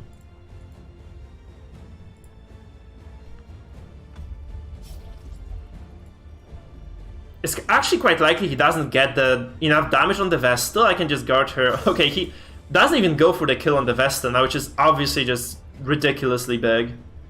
Minus 60% by the way on this Highwayman, so... Because solo just gives you dodge as well. I said okay, I feel like also solo gives you finale damage, right? Which is also something that I don't think like people pay attention to. I wouldn't say solo is great. I do see its uses, right? Like in specific fights, especially like in the tournament setting, like solo is okay. Oh god, he ballads, what a troll. What a freaking troll. He acted out and just dropped the ballad on those guys. Holy shit, that's crazy. Yeah. Because solo is safety. Solo is just a lot of things altogether. It kind of comes in a very big, useful bundle, I feel. He does... I thought he was gonna do like 2 damage there, to be frank. I didn't expect, 7 there to come through, to be honest. I feel still this is okay. I really want to get the double rotation of damage on this though, so I'm just gonna go for a stun here. Just maybe get rid of the shield breaker or something, or... threaten the Jester perhaps. He doesn't die though, shit. He does get stunned, that's kind of a big deal for me though. I guess I could have stunned the shield breaker to prevent the guard break from coming through as well. That's kind of a big deal. He can just puncture me again, yeah, that's the problem, right? He can just keep puncturing my vest. He doesn't do enough damage though, that's actually quite huge as well. Okay, I'm gonna drop the debuff first, I'm gonna bellow. And then I'm going to harry, and then if,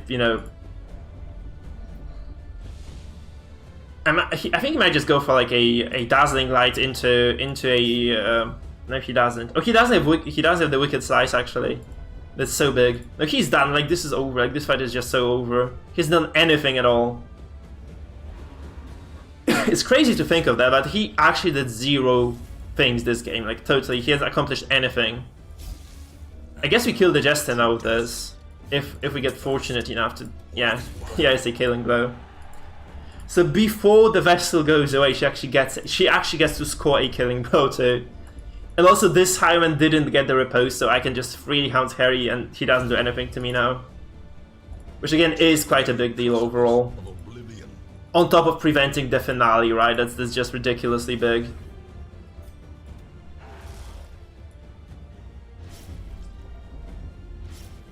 Yeah, the thing about Ballad is indeed, like, because like the Jester has so many useful skills that you want to have, like Harvest, maybe you can just get rid of Harvest in favor of Soul, but like usually, like, I feel it is just kind of a good tool for you to kind of use in fights. She doesn't die again, that's crazy, what the fuck? She has 30% death blow res, that's just over now for the guy. I'm sorry guy, that's over. You are donezo, you're officially donezo now, man.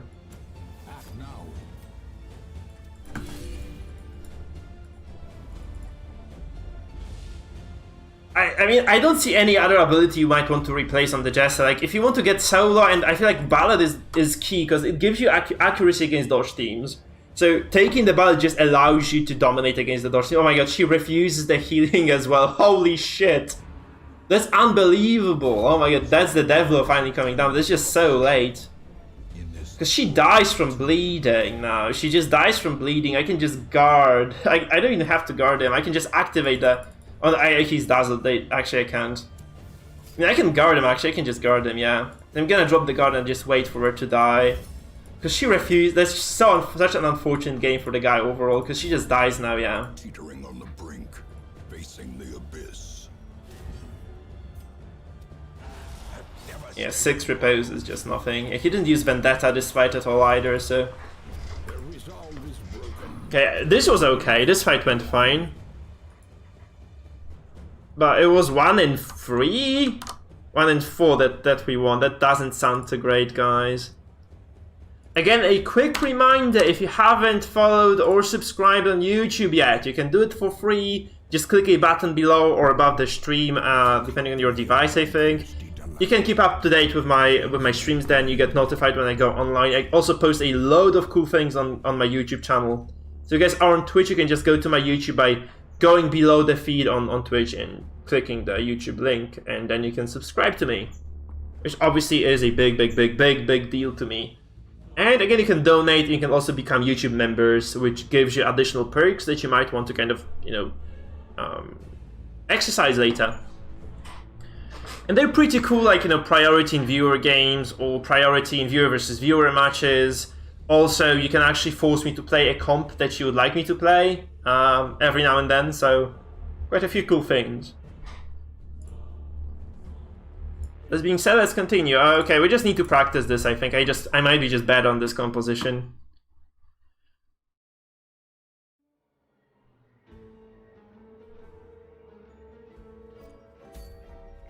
The ringmaster demands a challenger. But I think I wanted to make some changes, but I don't know what I wanted to change. Maybe the repose again, like maybe it has to go. I'm just gonna take Bolster now. Because I do lose to... I feel like he doesn't repose much, so I do lose to stress comps. I don't lose to damage comps with this, really, I think. So Bolster might just be okay. You know, turn 1 opener is probably decent. And I wanted to change this, because I really am not using the repose too much. Thank you, Jake Mertens, for subscribing on YouTube. Welcome to Dungeon. Nice to have you, man. Nice to have ya. Okay, we just go Clasp.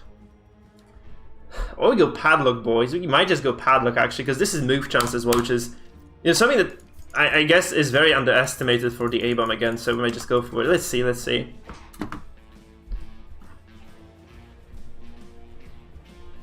I love command. I absolutely need the command on this. We call this composition the Sis because, like, I feel like Sis and SBRH were the people who kind of made us popular in the first place. Yeah, I did in the end. Okay, guys, so I'm just gonna give me a second. I think the window might be closed. I just need to open the window because it's kind of stuffy here, so I just need some fresh air. So be right back, Reno.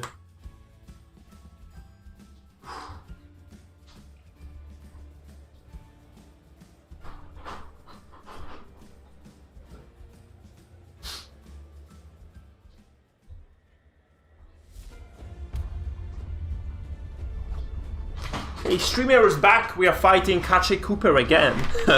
What a man, what a man. Actually, his name means Duck's Arse in Polish. So... yeah. That's good for me, because he has a very vulnerable obelisk here, actually.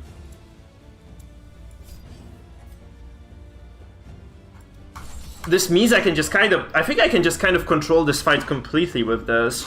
Because I might be able to just stun lock her for the majority of the fight. Like, since I go first every turn. Might just be able to just get complete stun lock on her. That's so big. Actually, this is so huge. If I can't get it... okay, never mind. He duelist advances now, so... never mind. Fuck me. I'm stupid. So there's no way for me to prevent that, though. So that's just what it is. It's just Mike being Mike, doing Mike things, which obviously Mike things, not the best things in the world. I think I just might ignore that. Yeah, I'm just gonna get that. I'm just gonna get the debuff on the Highwayman at least. Maybe a stun as well, the Flagellant. Maybe that's the right thing to do as well, just kind of preventing the bleeds from coming down. That's what killed me before. What's the repository? Those are mostly the bleeds, right? So maybe just getting the control over this game is potentially a game changer. Even with the Snuff Man, it should have been stun locked, but obviously he moved with the advance, so I didn't notice that, so... it's just my bad overall, it's just my bad. I don't know if I should be doing this, I should probably just put some pressure on single targets here. Instead, maybe just... I can't actually do much, so...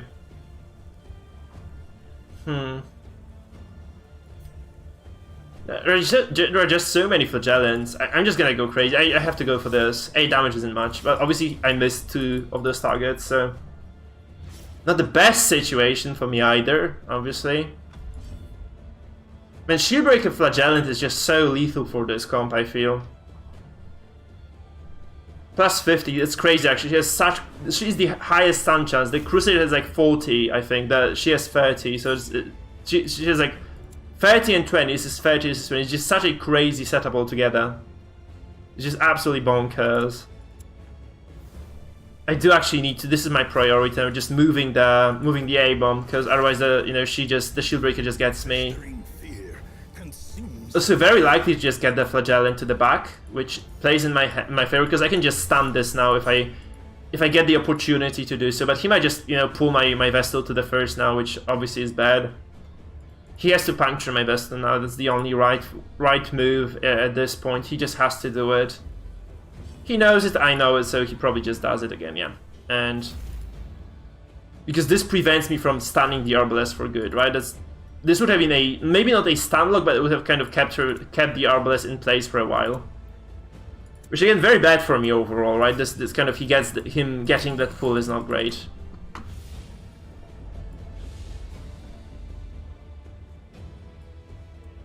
I'm gonna have to bellow this and maybe just even move the Vestal to force the punctures every turn. Maybe this is the only correct thing, I guess, right now for me to do. Just kind of force the punctures from this SB. I guess that's just how it plays now. Minus 40% damage, that's kind of okay. Yeah, the Vendetta doesn't quite do much. Obviously, it does give him the accuracy though, so unfortunate, but I have to live with this. I'm gonna move her.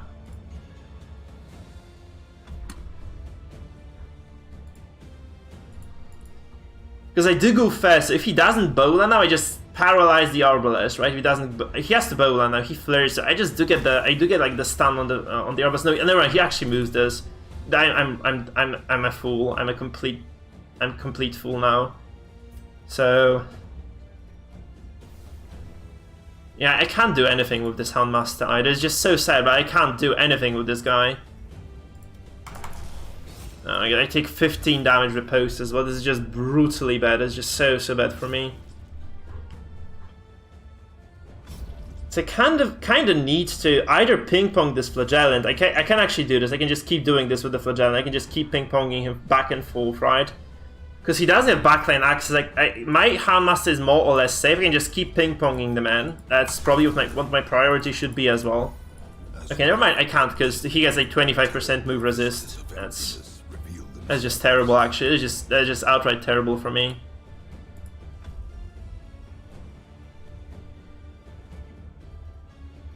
Because it's kind of such a likely scenario that he gets moved, but he just didn't get moved here.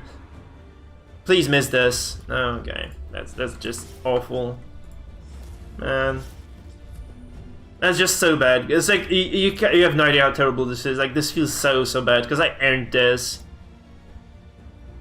I earned the right to kill him, and I just don't get it again, so...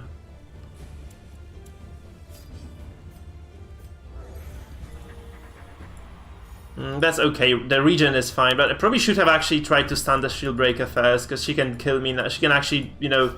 Oh, that was my fault. I should have just, you know, activated the shield. I could have risked this. I can't risk, you know, getting this move through. But okay, I resist this. Okay, finally, yeah, so this is kind of evened out by that single turn. Okay, never mind. I actually don't get the stun through, so it's not even at all. It is completely and absolutely fucking shit right now for me.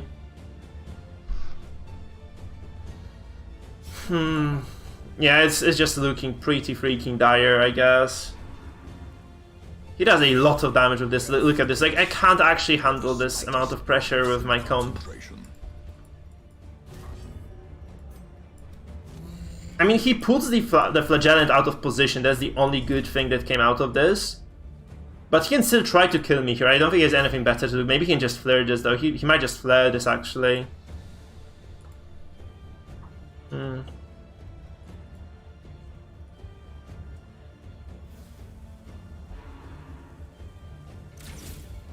That's 1 HP, that's very fortunate, by the way, for me.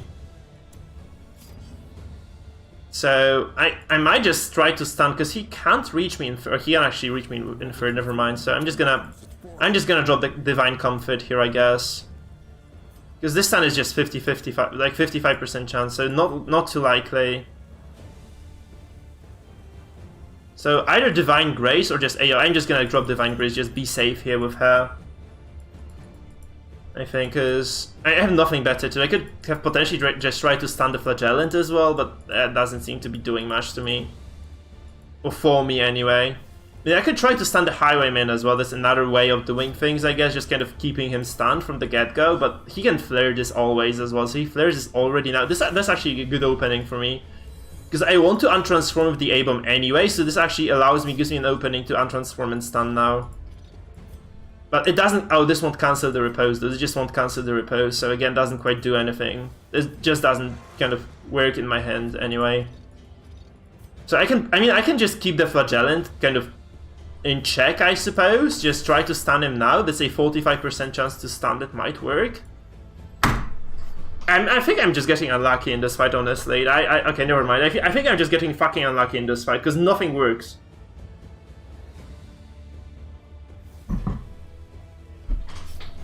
Man, because I needed that. I actually really needed that to work, and just didn't. Also, might have been a small mistake by me, because I could have potentially just moved my A-bomb forward there. Maybe kind of a thing I could have done differently. Yeah, right. So I couldn't stun them there, but I could have just kind of kept the A-bomb activated, just that kind of to facilitate the move forward next year. But this means I never get like double stress rotation out of him. So I feel like kind of I was almost forced to do that. He moves this forward right now. Man, that repose is gonna like hurt like a bitch though. That's kind of the problem for me. I probably have to be using Hound's Harry here. But that fucking repose is just going to shred my face, right? It's absolutely just brutal. Teetering on the brink. I mean, obviously I do go first, I can just regenerate this. That's not a big problem for me, because he has to use that, you know, he can threaten somebody else, but he can't actually attack the Soundmaster. So I'm kind of okay with him sitting in the back for now. Gasping. Taken over the edge into madness. Man, that stun on the Flagellum, this would have actually enabled me to such a big extent. I'm kind of salty it didn't work again. Man, it feels so bad actually, it feels so bad.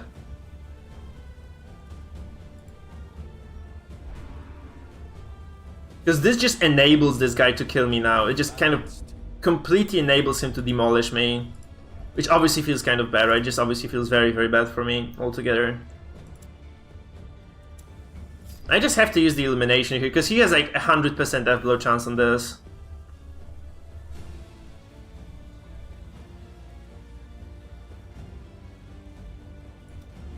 Yeah, dodge, obviously. Like 50-50 isn't like, this just doesn't work in my favor at all.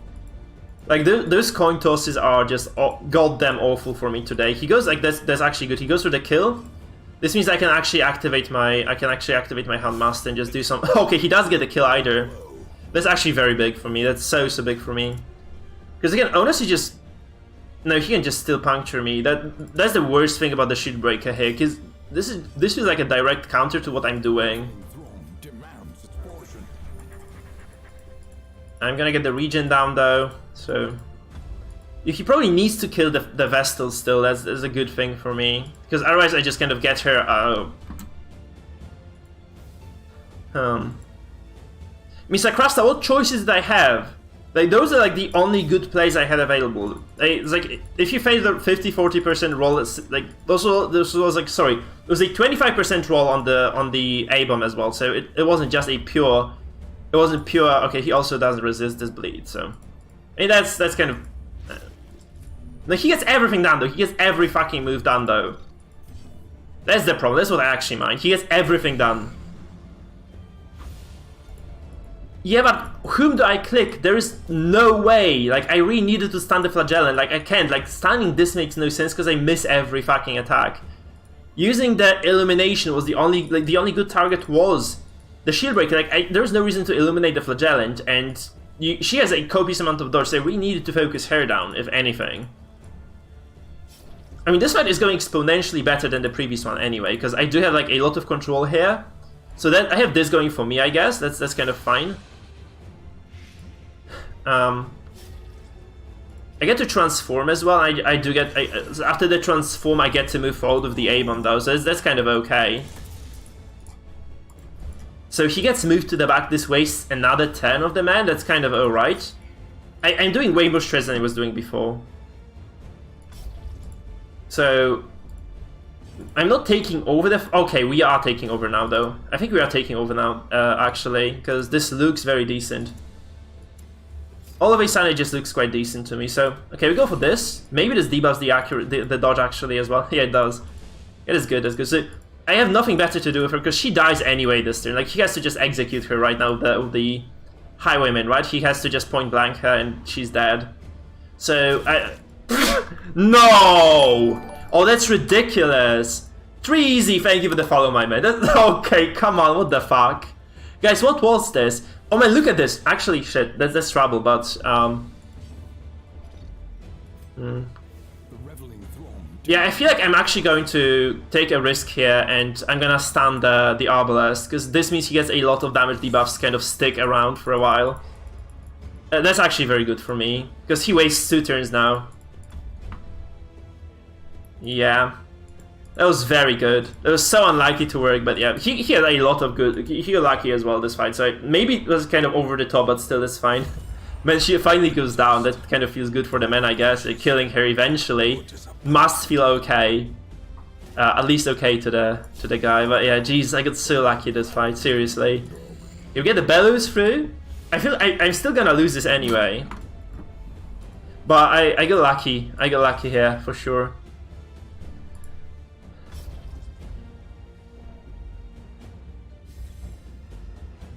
He has 40% damage debuff, so this is like the best opportunity for me to get this through. Okay, it doesn't get me to Death's Door at least, so that's kind of the good part.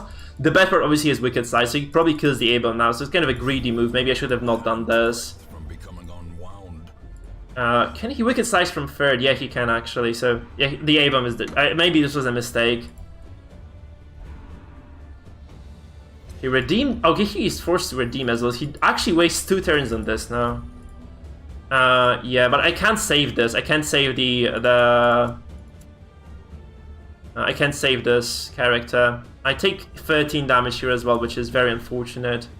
So, you know, this Highwayman obviously is going to be brought to Death's Door by the Horror stacks, all combined with the Bellows, but...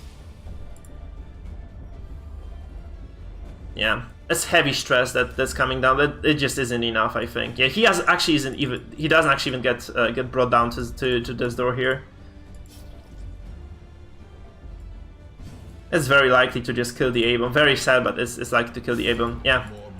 He has the finishes. It was a 50-50 there, because He didn't go for the wicked side. He did make the right move, though, I feel. He made the right move here. Oh, there's so many crits, though. Holy fuck. Such a bad timing for multiple crits as well coming down. And now the true test. Hold fast or expire. Because if this had happened like a single 10 later, I would have probably been able to win this, but now it's just over anyway, man. I feel like I played this way better than the previous one. It's still, it just doesn't feel like a winnable fight to this comp. Seriously, I did so many good things here. Maybe I greeted with the A-bomb, though. Maybe I should have just kind of tried to keep working on that, but still, I just feel so... This feels super freaking hopeless, to be honest. I don't know what I was supposed to do better than this. Because they were gonna... the thing is, like, they were gonna get resolve broken anyway, so that's... Maybe he kills the... he probably kills me, and all my hopes and dreams are gone this way. Yeah, no, he doesn't. So... Oh, no! He actually healed himself with this. That's so bad. So I actually have to risk it as well. No, okay, never mind. I'm just done. I'm done. Ah, that sucks dick. But I can't salvage this anymore. I am donezo, guys. I'm super donezo now. So I have to bellow this. He kills my MAA, and that's just the end of the story.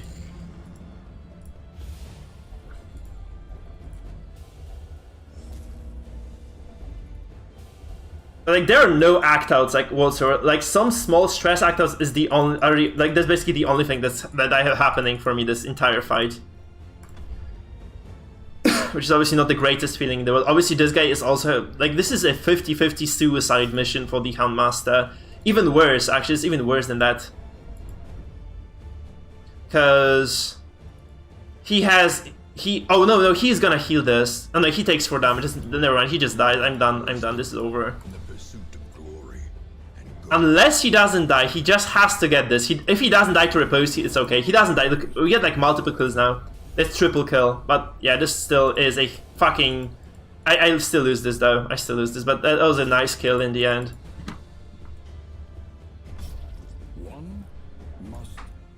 No, I'm done. I am so done here.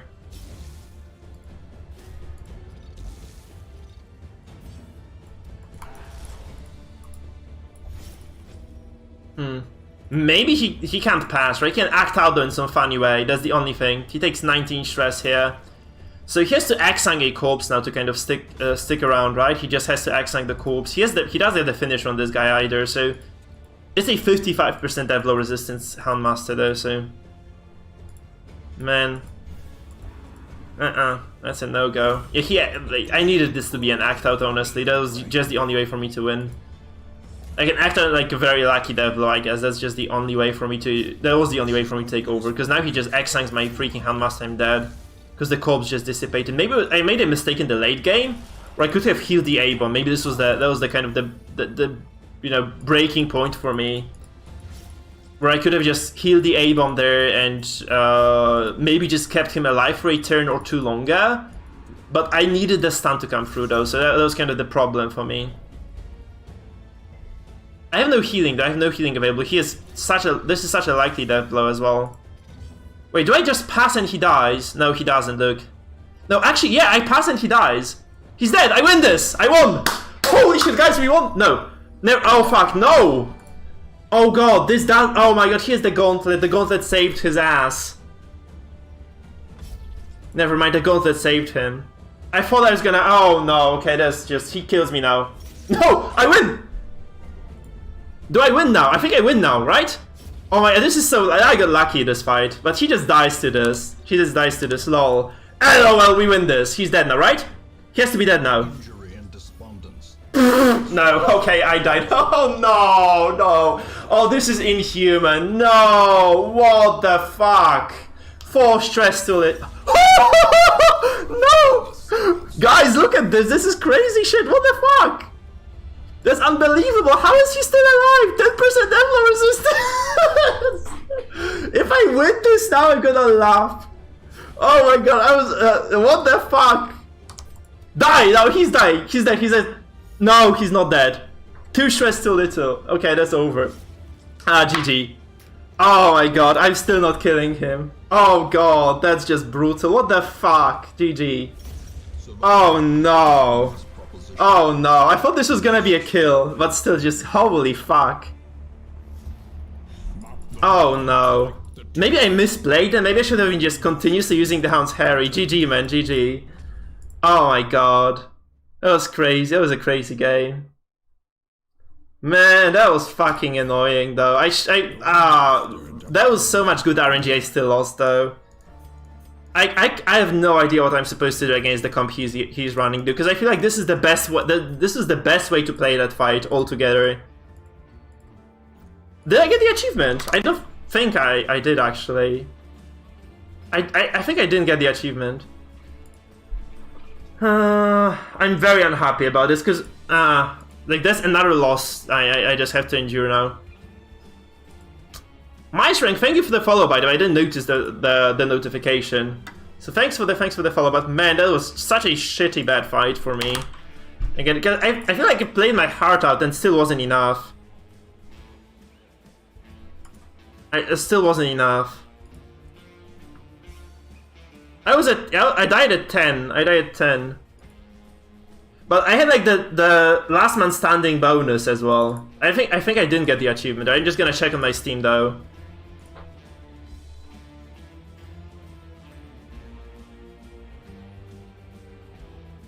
It's an okay build, man, but I was like, oh, I actually got it now. Never mind, I actually got this, guys. I actually got the achievement. Like Winter Bliss is correct. I actually got that one.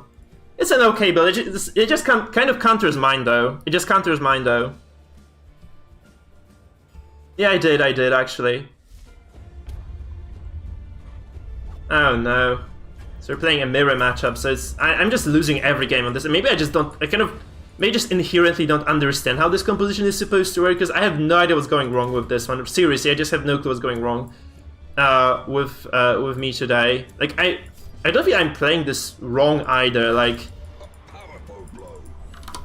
No clue, guys, no clue.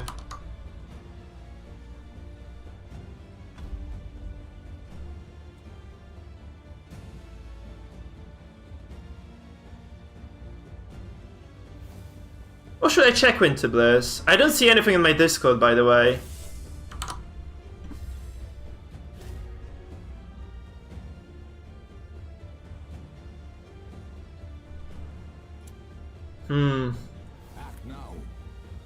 Right, so...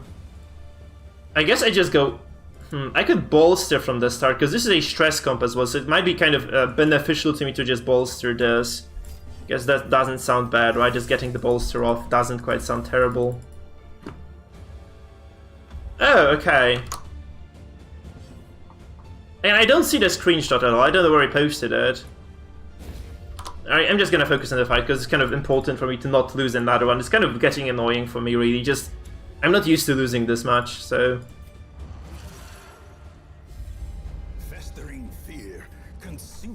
Oh yes, okay, that's the tournament play I'm talking about. That's what Sis did every single game as well. He just went really hard with the A-bomb, just transformed and did the rage. And Rage has ridiculous crit base, so it just crits so hard. It was like 20, if like somehow it's like 25% crit chance, so crazy amount really. He has to heal now, so he wastes a full turn, and he also took a lot of stress there.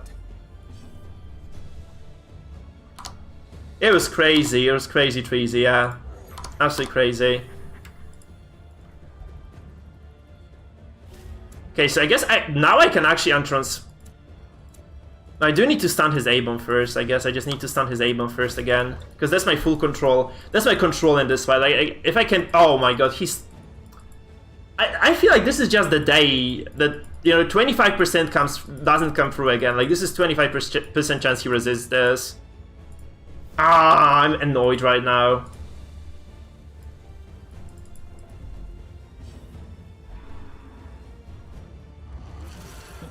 Because he can just push my A-bomb out.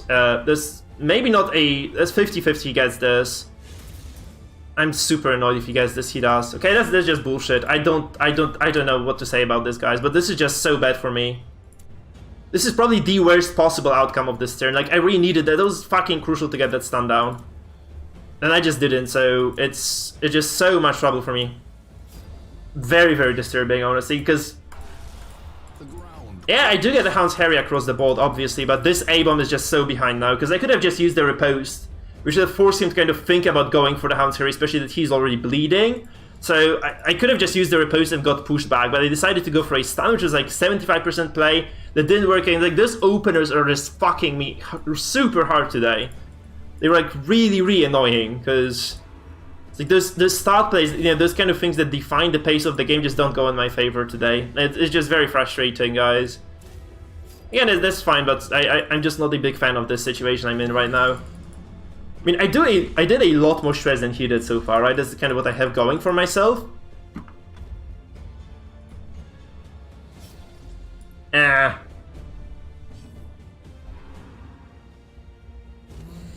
He gets the balance. Yeah, he still gets the damage of the Houndmaster, right? But like that's just so fucking ridiculous that he gets the A-bomb to push. Like I don't get a 25%. He gets a 50-50, right? That's the problem here, really. Well, it was supposed to kind of go the opposite way. I'm not too happy about that, to be frank, because this would have been a riposte as well, so he would have been taken to 0 HP. This would have been like a completely different fight. Seriously, this would have been like a 180-degree shift in terms of how this fight would have gone. Like if I had actually got that stun to come through. This is just absurd. I feel this is just absurd. Yeah, it was a strong comp. I also advertised this guy, Sheffield. I actually made a video advertising it, so maybe that's why. Like the... It's very good. It's kind of fun to play, so I don't mind it at all. It's one of those... Like, I published the video with Halo build, with this build, and quite a few other ones as well. Yeah. I'm just gonna keep bellowing though, so I feel like I have a decent stress advantage here still. Because I'm a single turn ahead on the transformation of my A-bomb as well, so I have that going for myself. I transform again now, I probably do damage to this Houndmaster again. I mean, he probably goes for a... I actually don't, because he goes for a stun on my A-bomb for sure, right? Yeah. But my Houndmaster then is not gonna be stunned, so I can just use my Hound's Harry next turn as well. That's fine. I should probably be stunning his Houndmaster, but I really didn't want to get my A-bomb. I kind of didn't want this A-bomb to kind of get his damage off as well, so I was kind of afraid of that. Get a single dodge is not terrible, I guess, but he actually he did catch up in terms of stress. He caught up in stress for sure. It's like the next move is gonna kind of define the fight, I guess. I have to kind of think this through at least. I guess I have to stun the Houndmaster of his. That's my primary focus here. I could use my A-bomb to do this, obviously, but I probably want to use the transformation on the A-bomb as well this turn, because this gives me like a bit of a tempo advantage too. So I'm gonna go for a stun on his Houndmaster. This is also like a bit of damage that complements everything nicely later. Yeah. So I actually don't know. Maybe this was a misplay as well. I could have probably activated the Houndmaster, just gotten like the most out of this turn. Maybe that was my mistake, or just kind of kept stunning the A-bomb because he can untransform and drop the stun on me now, which I really don't want to happen here, right? I really don't want that to happen here. So yeah, that's really the issue for me right now. So I'm gonna Hound's Harry before he stuns my Houndmaster here as well, I guess, because there's gonna be a 0 HP Houndmaster, so he has to probably just... This forces him to remove the stun, I guess. I can... If it lands, it does land actually. Okay, so it's 4 regen for healing, so he has to remove the stun now, I think. Just okay, never mind. He has to heal this with the Vestal even. So I do have a decent bunch of pressure going for me, but he actually gets a free transformation from this. That's not good. That's kind of not good at all for me, to be honest. It also kind of blocks my A-bomb from acting this turn to the full capacity, because I would like to transform and push, but he can just push me back then to 4th. That's something I don't want to happen. He has to heal this. See, that's kind of good though. That's the only good thing that came out of this, really. So yeah, that's kind of a pivotal moment really for me here. So I could just kind of try to go for a unlikely stun really. He has such high stun risk because he was stunned before. So I don't think I want to do this. I might just kind of go for I feel I just transform and do my slam on the A-bomb, and you know, come what may. I guess it's just gonna be come what may here for me. Behold, the abyss is It's gonna be a 50-50 that he gets pummeled back to 4th, but that's something I just have to take, I guess. He also doesn't get pushed, which I guess doesn't really matter for me too much. He has to remove the stun now. I can't guard this. That's the problem. I can't guard this even because. Yeah, I just can't guard this. So we drop this instead, I get some bellow damage done. I think I need the bolster right above anything else, is crucial for me here. So I can't actually drop bolster because I lose to other stress teams otherwise. So maybe he acts out, no he doesn't. It's kind of strange, nobody has acted out yet. He just goes for a push of his own, I guess. Because I just can't prevent this. There's like, this is just the trade-off I took here, I guess. I hope he doesn't get my A-bomb again. That's gonna be super shitty if he gets like the slam. Oh, he gets full damage by the way on the slam. He actually moves him for the second time. That's bullshit. That's just really bullshit for me, because I mean I do need to heal the A-bomb anyway, but that's just so sad for me altogether. I do need to stun the Houndmaster though again. That's a okay. No, I give up. That's bullshit. He's like those people today are getting so fucking lucky. Like, everything worked for him. Seriously, everything worked for him. Every single move he made, like, 100% success rate. And I can't get a fucking stun through. reeling, gasping, taken over the edge into madness. That's just frustrating as fuck. I seriously can't get a fucking stun through and he dodges my stun there. This is ridiculous, guys. This is just purely ridiculous. I have no words for this. It's so annoying. Because... like, I was working hard for the win. It's just another game where I do nothing with my bad RNG.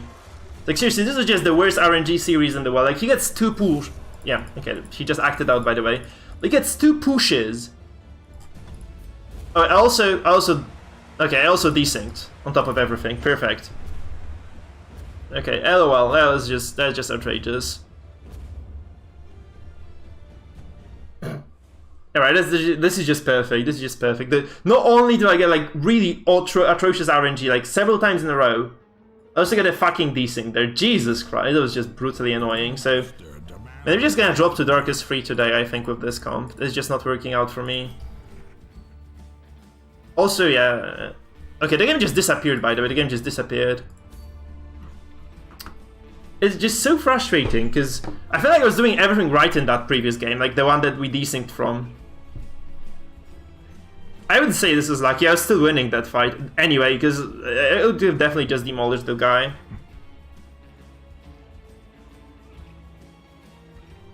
Pretty fucking confident I was gonna win this anyway, because I still had decent stress lead in the end.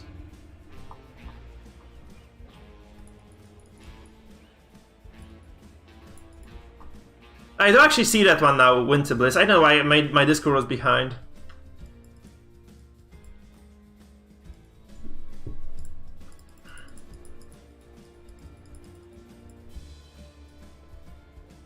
Let's catch a Cooper again. Perfect.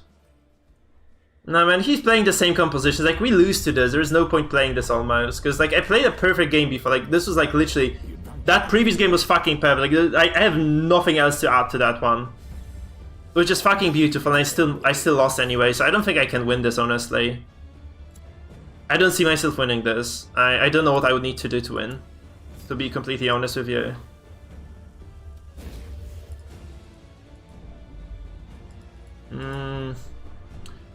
So guys, do you have any plan to deal with this, with my stuff? Because he just pulls my vessel, he fucks her hard, and this is over, right? That's just how this is gonna go overall. I mean, the only thing I have going for me right now is the fact that the A-bomb, unlike the previous games, the A-bomb is actually gonna go offensive here, right? So, yeah. Maybe this kind of salvages this a bit, because, I mean, the Highwayman... like, what do I do with this? What do I do with this comp? Seriously, I don't see a way of winning this fight. If you guys have any fucking ideas as to how I can win that, you know, I would very gladly listen, honestly.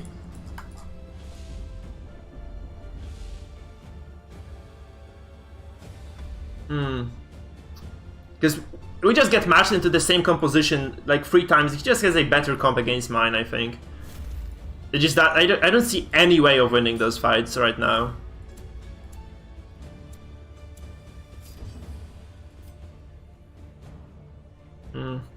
There's gonna be heavy damage I have to endure then if I go for this.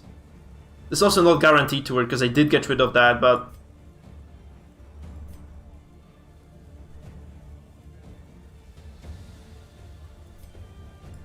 You know, fuck this. I'm just gonna go hard on the Highwayman. Like, I'm gonna ignore the repose altogether. I'm just gonna go super hard on the guy. I thought I was gonna get the kill, the damage at least, but no. It was just kind of double dodge. Okay, that's just not working, I think.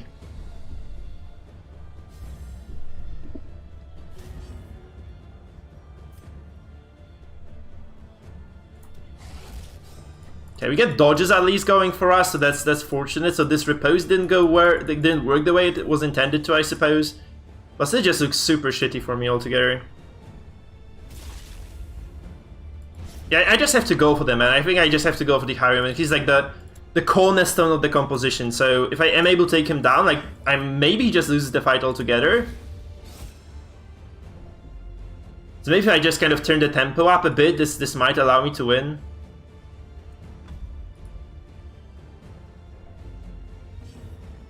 He's gonna, yeah, he flares this, that's fine. Okay, I bellow this now. Again. No, he resisted the debuff. That's atrociously bad again. No, I don't think I can win this.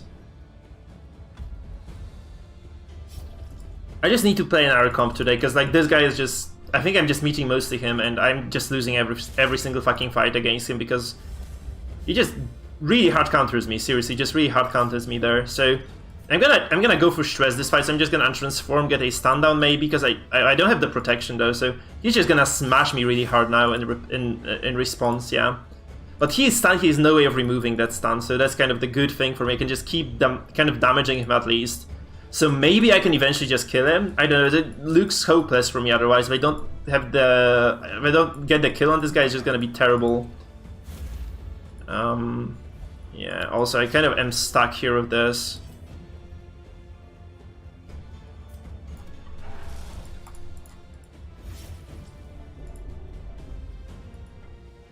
No, I have no way of winning this, I feel like it's just never gonna work for me.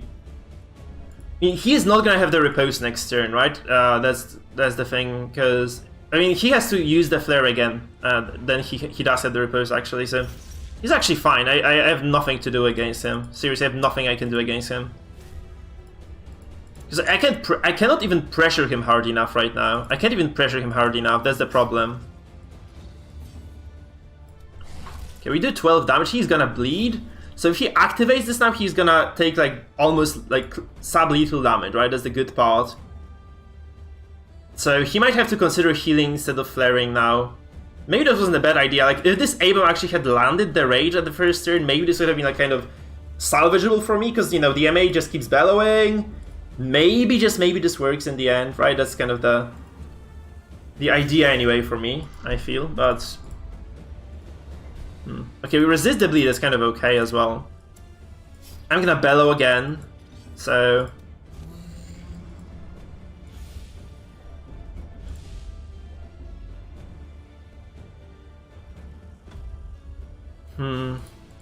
I just don't think I'm gonna win this anyway, but let's just see. He exposes, he goes for damage here again, that's kind of funky. And now the true test. Hold fast or expire. Okay, I'm gonna illuminate, but I can't illuminate this. This could do 4 damage, this kind of could force him to actually just heal this. Okay, this doesn't do 2 though, it doesn't do 2. It does stress him a bit though, that's kind of okay. That's a bit of an added value. He might just go for a Wicked Slice and kill my A-bomb though, that's probably what he's aiming for right now. He's flaring this, I can heal with my A-bomb though, so that's kind of okay in fact. It's kind of okay. He bandages, it's perfect, actually it's perfect. So... I can actually transform it. You know what, I'm just gonna say screw this, I'm gonna go for damage again. Because I do go first next fight, next turn, so I'm just gonna go for rage now. There's gonna be 0 HP on this guy again. He's back to Bleed Town, he's kind of stressed as well. I could have potentially just kind of slammed to reset this, right? But yeah, that's kind of out of the picture now for me. So we get this meant to be irrational as well. Over the edge into madness. So I guess I have to kind of keep him stunned now, right? I just go for a stun now with the A-bomb. I guess I have to untransfer. I just have to ignore everything. I don't win this anyway if I don't kill this guy. So I just have to go for a potential to stun and land a killing blow. I guess that's the best. Oh, okay, we get this. Look, I just had to do this, guys. I just had to do this. So he loses the cornerstone of his composition this way. So he doesn't get to riposte again, right? That's kind of the good outcome of this. He has the, does he have the finisher? He doesn't, right? He might just get the killing blow in response. He doesn't either. So, can I move too forward with this? Actually, I can. But he still does have the shield breaker available, so it doesn't quite play any role for me, really.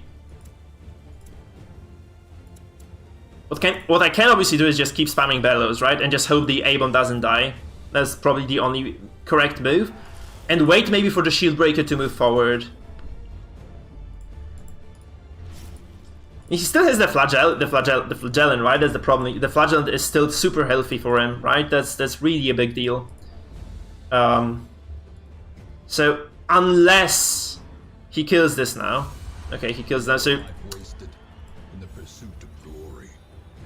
yeah, the problem is now I actually either move forward, but he can just always pull my. He always pulls my my Vestal forward, so I can't really salvage this with the Vestal. Like she's always going to be like stuck in there. Like there's nothing I can do about that. So I can just hope I win the strength battle. It does look one for me now because he got the death blow as well. I could have. It would have been definitely a win if I had been able to get the death blow. And it kind of save the A-bomb now, but my character is super hurt as well at the same time, so it's kind of the problem.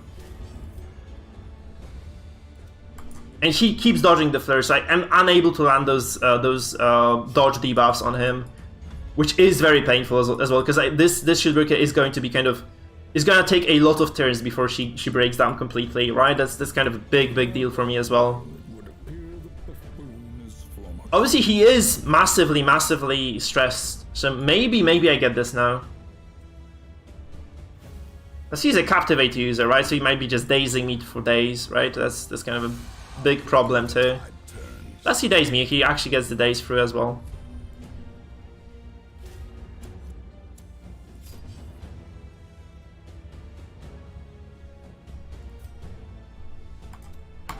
Okay, yeah, she just keeps dodging. There's nothing I can do about that. She just keeps fucking dodging that. That's not good for me at all. Like, those dodges are really terrible.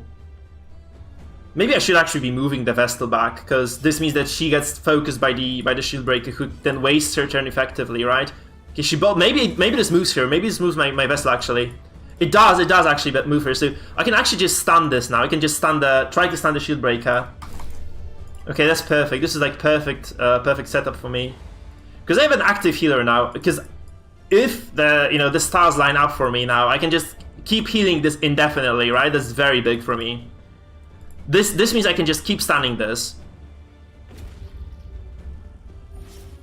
unless he just gets the kill on the Vestal, obviously, which might happen, right? Might happen. Which I could. Yeah, I can kind of prevent this with guard, but like, do I really want to be guarding this, right? I feel like I just need to do stress. So it's gonna be a Hail Mary, like a small Hail Mary anyway. He's gonna be, resolve broken the Flagellant as well next turn. So he has like a very low kill chance here. Like this is a 25% virtually on this Vestal, which he probably will take, or he just, he might just go for a for the flare, right? He just go for the flare, which I guess is a smart call, because this means he is gonna get this kind of a shot at killing my. I just have to keep pressing this. I have to keep pressing the issue. 60% though. Okay, she dodges this again. Oh my god. Oh, okay, that's terrible now. I needed that stun to come through, so. And she dies now, right? No. Okay, she gets punctured though, so okay, she resisted the move at least. I have that going for me, but I cannot actually. I'm unable to heal with this now. I don't know. It's such a sketchy position for me to be in overall. I mean, he's taking a lot of stress, but I feel like this might. I got the double rotation with the A-bomb, right? So he took a lot of stress initially in the fight. So this might be my saving grace here. Might be. I'm not sure 100%. Like, he hasn't really acted out though. Like, he has very mild afflictions. Like, he has the is the best afflictions a man can have, really. That's kind of the problem for me as well. We get a crit here, so this does a bit of stress again. But Hopeless is really good. Like, this is the mildest thing in the world in terms of afflictions. This could have been so much worse than that. Anyway, so he probably kills the Vestal eventually, right? Maybe now, maybe next turn. Like, she's so fucking lucky though. Look at her. Look at her go, guys. Like, look at her go. I need to get this elimination now. This has to land. And this has to debuff as well. Please debuff. Okay, this did debuff. Because this means I can actually consistently keep landing the Hound Harries, which, again, just gives me a very big edge in this. Yeah. Because if this was, like, Fearful or something, right, this would have been so big. Feeding the evil therein. It wasn't. I thought it was gonna be a roll anyway, but, like, whatever. Okay, so... we get the Hound's Harry now across the board again. Let's say crit as well. That's very big, right? Because she breaks now. She's very close to breaking as well. Right. But I think I still lose this anyway. I think I still lose this because this fucking Flagellant is just unkillable.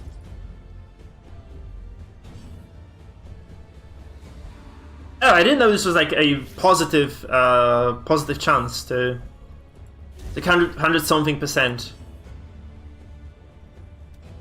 You get the Bellow as well, that's big, so this does land. This stresses the Flagellant a bit. Man, it's like, I don't think I ever break the Mendo, because I need like some serious act-outs, and that Hopeless actually means that he doesn't get the possibility to pass, right? That's kind of big. He doesn't move either, which is also quite big, right? He doesn't move.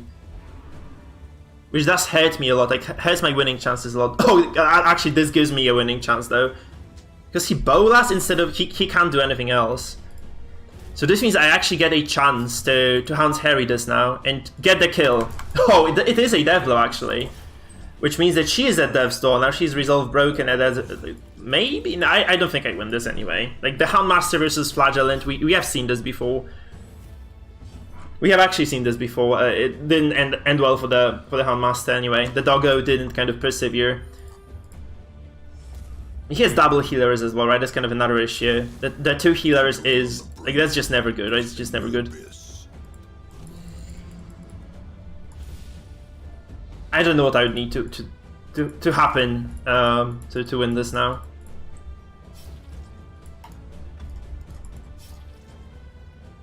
She has minus 60% damage as well, so she's not gonna do damage specifically, but she can still kill the... Yeah, she gets the kill on the first shot as well, Jesus. Also a crit, so she removes the corpse, so I can't heal with this. Oh, that's terrible. Okay, this is GG now.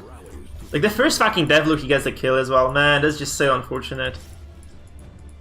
That's just super tilting, honestly. This is just such terrible RNG today. Like, this fight, I just did everything right. Like, this was the best possible outcome of this fight I could have ever hoped for. I still lose this anyway. He didn't play this anyhow. Like, he didn't play this well either, is the problem. Like, he didn't play this too well. I just got demolished here. Like, I got hard demolished here. By I don't know what really. Like, he didn't do anything, but I controlled this fight. I killed the Highwayman. I do all the correct plays, I think, just to kind of get control over the fight, and I still fucking lose this somehow. Like, she can pass? How is this even on the cards? I know Hopeless could pass actually. That's a new one for me. He redeems this, okay. If she refuses that, can I kill him actually? Punish kills me now. Okay, actually, maybe. Do I actually kill this now? This can be like a... I do need to do 2 damage here, which is unlikely because I have debuff from Mortality, yeah. If I do 2 damage here, I maybe kill the Arbalest. I don't, actually. I think I needed a crit anyway. I just needed a crit there as well. I actually didn't know Hopeless could pass. Maybe it's a kind of super low chance to pass or something. He's gonna redeem anyway, that's kind of safe. That's safe play from just redeeming now. Yeah, he just gets the kill then. Oh my god, are you kidding me? Pass. No. Hopeless. This just feels bad.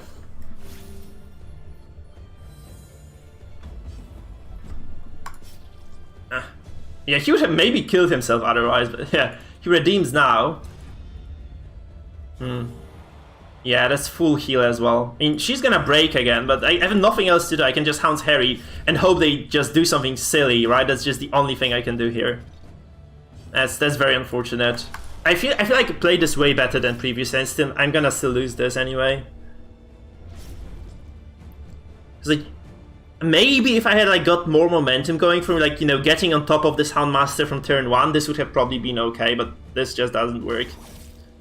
Now this just doesn't work for me.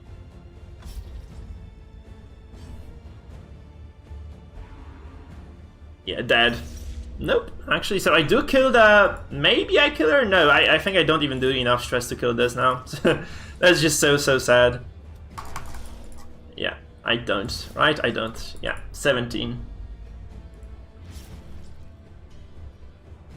No, it's just kind of sad. Like, this comp maybe works in specific conditions, but against this is just hopeless. Because as I said, I don't even think this is like a very strong team overall. It just works against what I have here. If I had like another stress comp, maybe.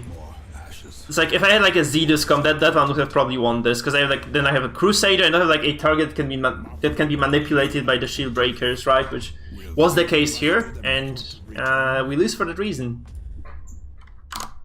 So the Vestal was actually a burden here. The Vestal was just actually a burden in this fight, because she was not doing anything, right? She was not achieving anything. And the Antiquarian could have just done so much more than her. So, sadly, we just lose most of our games today, guys. We won a single match, I think. Because the other one, like, we are, I think, going to win, just disconnected as well, so yeah. We lost 5 games, we won 1, actually. It's super sad. I'm gonna switch this comp just doesn't work for me. I really wanted to make it work, but it just doesn't seem to work for me at all. It's very fucking frustrating to me. I'm really pissed right now.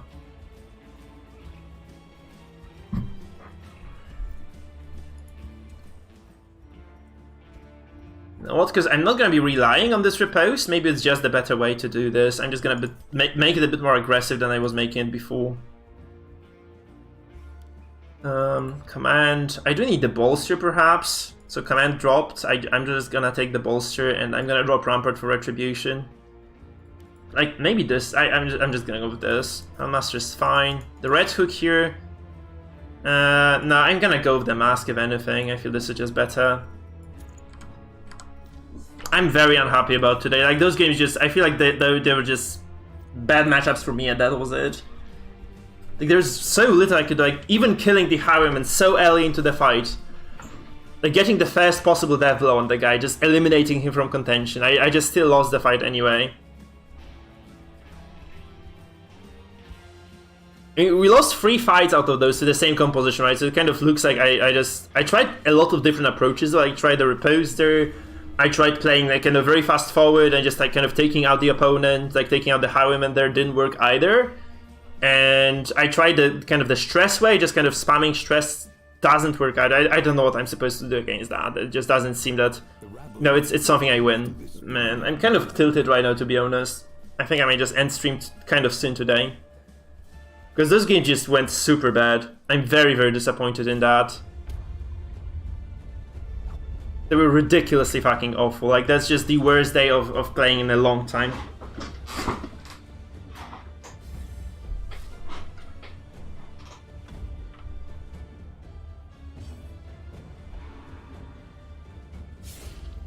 Okay, I'm just gonna go for the Jester here. I think.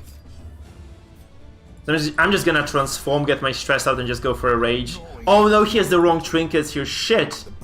Oh, okay, that's terrible. I have wrong trinkets to go for damage. But that, oh my god. He also dodged that from the get-go, so it doesn't look too good for me. To be entirely honest with you guys, it doesn't look too good for me at all. So we go for Bellow, I guess. I'm super confused as to what I'm supposed to be doing in this fight. He doesn't have the stun. I should have just gone for a stun on the Crusader of his, I guess, because he stuns mine, and I'm just kind of gonna be fucked completely here again. I got nothing done this turn at all. I got absolutely nothing done here. I'm on my back foot already as things are.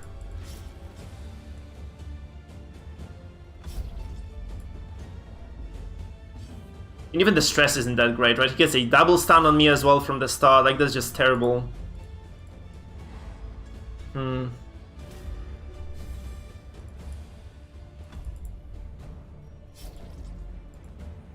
I'm sad right now. Those are really pathetic games by me. Like, absolutely fucking pathetic, guys. I'm sorry about that. Oh my god, no, that's just too much. I'm done. This is just so much bullshit. Look at this. He has 19 fucking dodge. I have a fucking Writ of Execution. I don't get the stun. I really needed the stun. He has a full fucking riposte as well on me. So, yeah, I'm just dead now. I have no characters I can use. He has triple stun on me right now, potentially even, so...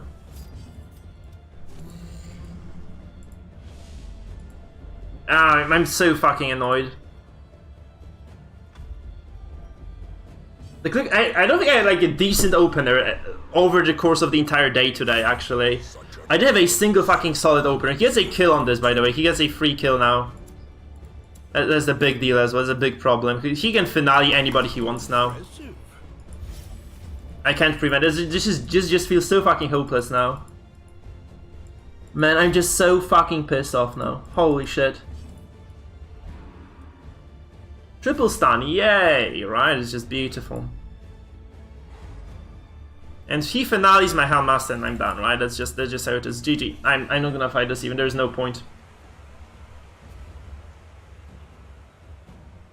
Mop the blood and collect the Yeah. Will you muster the It's just so sad.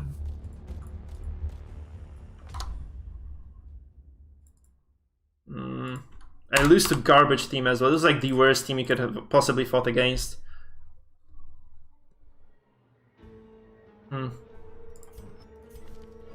That's very annoying.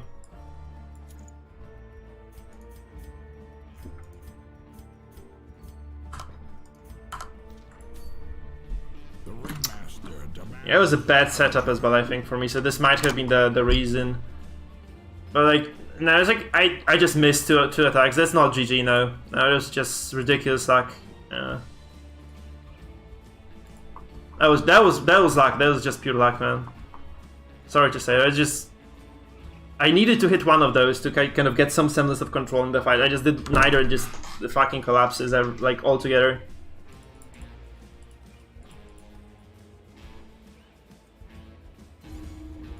Not GG, sorry, that was not GG. Like, there are fights I would say GG to. Like, the previous ones, they were like kind of okay, but this was just pathetic.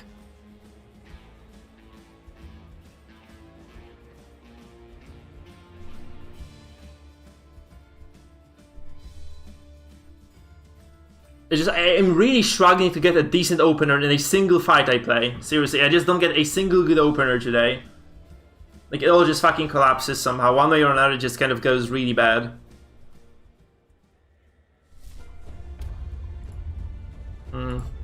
That's a leper comp as well. That's a weird leper comp. What the fuck is this?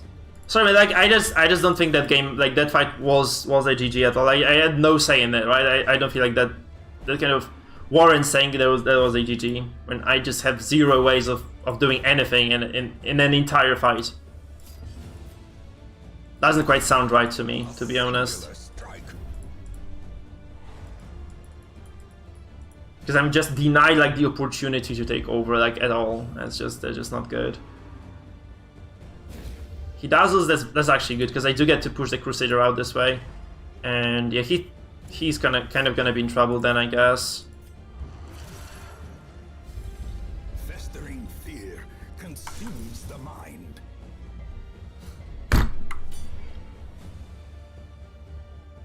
Yeah, right. Okay, that's fine. That's okay. That's normal to dodge a 90% move. Seriously, why the fuck is he using Withstand? What the fuck is this guy doing? I mean, I'm playing Stress. You should be using Revenge of anything. Like, why would you use the Withstand here? Like, seriously, I'm not doing damage to you, man. So we win against like some newer player, I guess, but I don't know. If I lose this, I'm gonna be severely pissed off as well.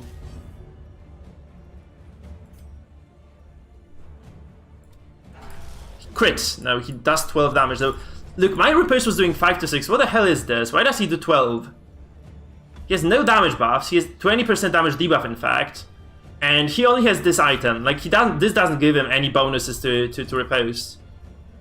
How does he riposte me for fucking 12, and I was doing like really very little with mine?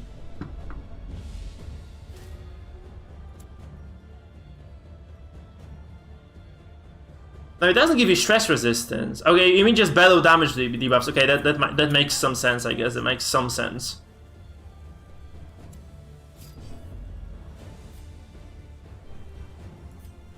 I'm gonna transform. I actually need to get some momentum going in my favor, so I'm gonna try to stun this actually. Probably doesn't work, yeah, doesn't work.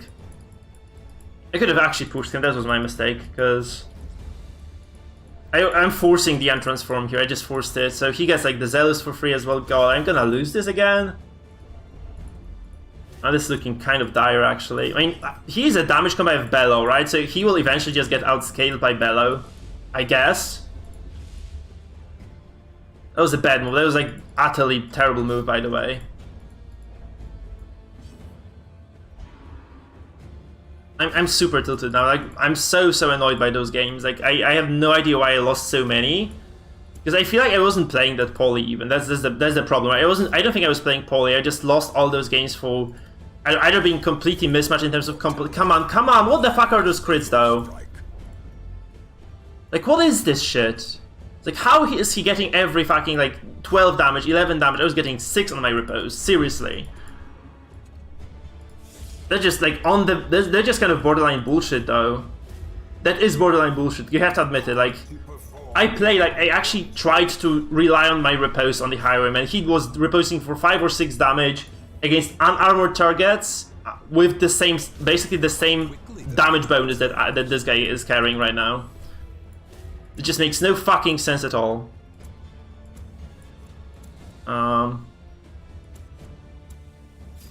I need to get my accusation out actually, that's my only saving grace here. Just having a slight stress lead right now, and obviously having the Bellow debuff, right, that doesn't work in his favor, it works in mine. The shadows whisper of conspiracy.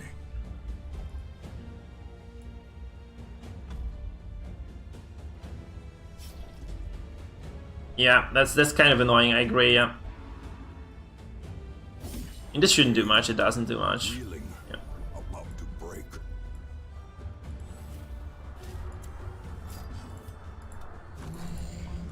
He didn't get the virtue at least, that's the lucky part. Like, does he even have the sword? No, he does. He actually is like full stress here. So why is a Leper on a stress team though? What is this character doing here? Can somebody please fucking tell me? Like, do I lose the A-bomb actually? It's 1 HP still, so it's fine, kind of. Okay, he has no backline access, so he can't actually attack this Houndmaster. Even if I take the repose here, I'm still okay. So I'm just gonna go for another Houndmaster before I start healing. So this is like a lot of stress that came through already. That's kind of my saving grace here. I did a lot of stress damage, and I did a lot of like direct damage to this Crusader as well, so it's okay. He actually does drop the grace here, so he's kind of scared of me. That's good at least. He does go first, and he probably just goes for a stun on this A-bomb though again. That's very likely to happen. Though no, it actually doesn't do that much. He goes for stress, in fact. I don't know what this guy is doing with this comp. Seriously, I would have normally lost to any good player here, but he's just kind of trolling, I think. Yeah, we also get like a focus. Okay, that's good. Like, this is the first time I actually get very lucky at the start of the fight. I actually haven't got a virtue in a long time too, so feels good, man. Feels good, man.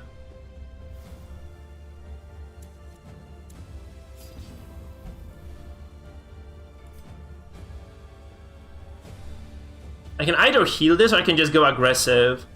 I'm gonna go for a safe play here though. I feel like this might not be the best idea in the world, but still. Yeah, that's kind of okay for me. He's losing this anyway because he's a very bad composition, because he has like minus 40% debuff here. Like, he has minus 60% damage on this Leper, despite the buff here from withstand. So it actually doesn't do anything for him at all. Like, it just kind of, because he's basically running out of damage right now at this point. Also, okay, that's very fortunate for me, in fact, because this means I can just do this for free. He's gonna be 199 stress. Jeez Louise, come on.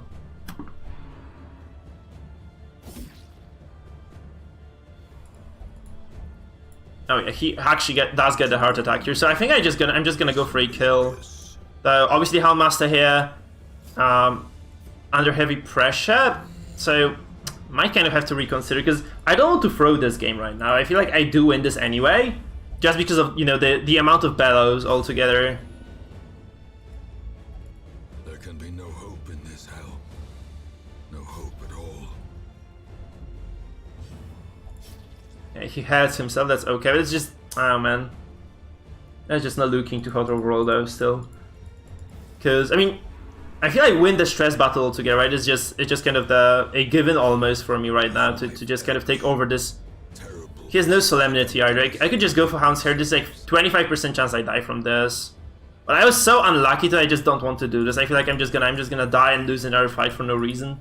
Because I'm winning this stress battle like really hard, and he has no damage left, so he has no solemnity either. So never mind. He has solemnity on this character. Okay, that's fine though. It's okay. So I'm just gonna keep kind of attacking him here. I'm just gonna transform and push the Crusader out maybe just to kind of disable his stress attacks. That's probably a good idea, just getting this guy out of the way. Also, like, that's some damage as well on top of everything, so that's okay, I suppose. And I'm just gonna play this slow instead. I have no reason to be playing this crazy. I know I could have potentially just risked it and gone for this kill here, but he's like he's resolve broken on multiple characters, and I'm honestly doing quite fine, so no reason to kind of be playing this too far forward, I suppose. He's super dead now. This comp just doesn't work, I think. I don't see a purpose of the leper here. Like, this is just kind of a weaker comp than I was playing before. And this basically, in the essence, that's all there is to it. Like, this is just a weakened comp. So he only has the difference, like the only difference is like the A-bomb versus leper here, I guess, in terms of the stun comps, right? And leper just doesn't do anything for this, right? He just doesn't do damage. He just stands there and dies, I guess. That's the only kind of use he has right now. I'm not afraid of this repose either, because it's like such high debuff. Yeah, he crits me for 1 now because he's minus 80% damage here. Perched at the very precipice of oblivion. No, he's just kind of playing a bad composition. There's nothing else to say about this. He's just playing an awful comp here. Set the stage for heroism or cowardice. So I'm just allowed to do whatever the hell I want. It's just kind of preposterous to how much I can actually do.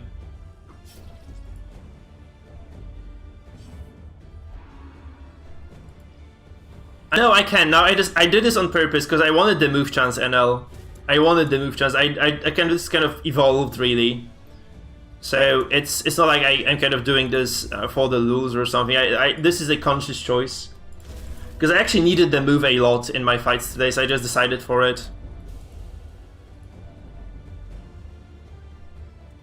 It was like I had nothing else really. That's I was trying to use the wretches. Sorry, okay, he's out finally. Yeah, you win against like a total garbage comp, so doesn't kind of. I don't think it matters. Like, it doesn't count, I think, right? Triumphant pride precipitates a dizzy. We won against very bad player overall, so I don't think it really matters at all. Thirsty delight. Praise well earned. I don't think he was a bad player. Like, he had just a very strange composition. Like, he was just testing things. Obviously, it looked like he was testing things. So he got the win, but. Tough luck. Because I don't know what that comp wins against. Like, when you look at that comp, what does actually win? Because it loses against DOT probably because it's too slow. It doesn't do damage because it like wastes 2 turns to use Withstand, and then I don't see a reason to be using both Withstand and Revenge. By the way, it just doesn't make any sense at all.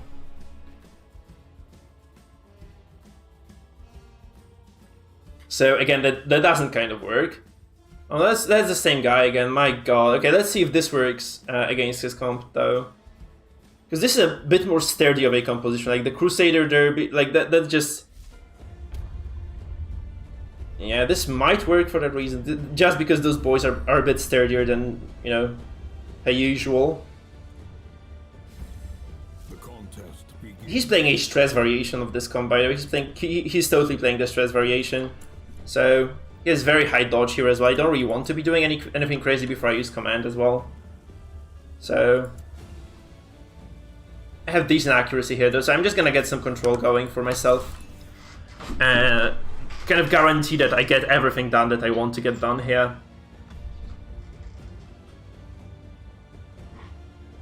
Might even not use the command actually. I feel like that's not the smartest call in the world, because I don't think I want to be wasting my time here at all. He bellows as well, he goes for a bellow. So the thing is, like, he wants to do damage as well, so if I bellow this Highwayman to 0, it's kind of, he's gonna be useless, right? I think. This might work then.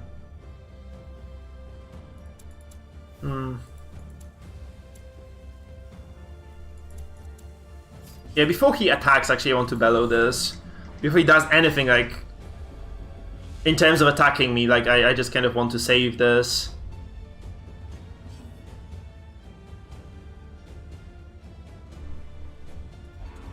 He goes for the advance here, that's okay. I'm just gonna transform and I'm gonna go for like a rage here, really. That's okay, we get a, that's very fortunate for me. That's the best possible outcome of this turn. Okay, we have a good opener now because I did like everything I wanted to so far. And he's gonna get bellowed to infinity. He has no way of removing the bellows now, so obviously a good thing for me. Oh, okay, that's 18 crit in response though. That's bad. That riposte was very painful for me. Admittedly, it was really bad for me. He has no healing though. He has no direct healing here. So if I damage this guy to 0, he's gonna be in real trouble. What do you mean he's really good though? It's like he's playing a comp that directly counters mine. That's the problem for me, seriously. Wait, oh, he just goes for dodges. Okay.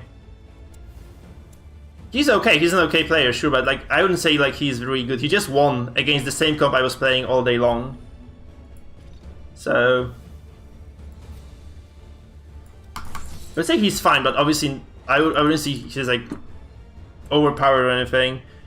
We just kind of mismatched a lot in terms of compositions. He has to remove the debuff, I think, right now. He just has to remove the debuff, yeah. So he goes for that. We get like a little bit of a momentum advantage here.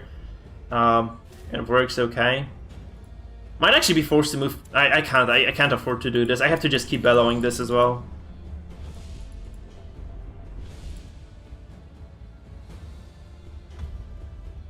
Minus 40, minus 40, minus 40. That's okay damage debuff, honestly. It's just super big. So he transforms now. He's a single 10 behind on transformations. Probably he goes like he might just try to bop my Crusader out. He rakes actually. He actually rakes this. That's funny. Just, yeah, that does 6 damage in terms of stress. That's, I guess, okay. Still, I don't feel I'm not too convinced about that really. So I'm gonna go for this. He dodges that one with the Handmaster though. So maybe command would have been better overall for me. I'm not sure about that. Or just going for a direct stun here. Maybe this could have kind of worked better. Because I do have the Writ of Execution. It's kind of likely to hit something with that, right? He does have riposte here, by the way. He has no riposte on this MAA, so kind of works in my favor again. I'm gonna drop Regent here because I know I lose tempo, but at the same time, just kind of don't want to end up in a situation when I'm, you know, bleeding heavily and forced to kind of keep using those offensive moves. Sorry, those defensive moves later, because I do want to have like the advantage later down in the game. And I'm kind of winning slowly. Cry Havoc, what the fuck? Well, this is the first time I see this move used. How many times can he use this actually? How was this AoE? I didn't know this was actually AoE attack. How did he heal everybody with that? What the fuck? Did you guys know this was AoE? Like that was AoE stress heal actually? Because I had no idea it was AoE stress heal.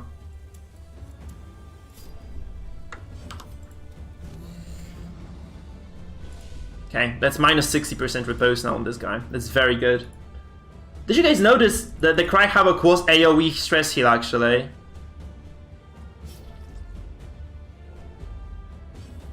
I've never used this skill, I'm just so baffled. That's crazy, like how much stress has he healed there? He doesn't remove Harrow with this, though. That's kind of the only thing that works in my favor. But seriously, that was crazy amount of stress healing anyway. Yeah, I didn't know it was AoE in the PvP match as well. In the PvP matches, that is. Okay, 6 rippos isn't that threatening. He's gonna be 0 HP as well with this now because the bleed landed.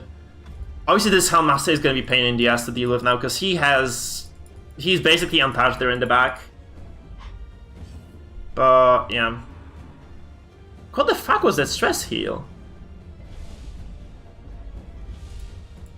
That was crazy, crazy, crazy, crazy stress healing, guys. It was like bollocks. It was absolutely bollocks stress heal.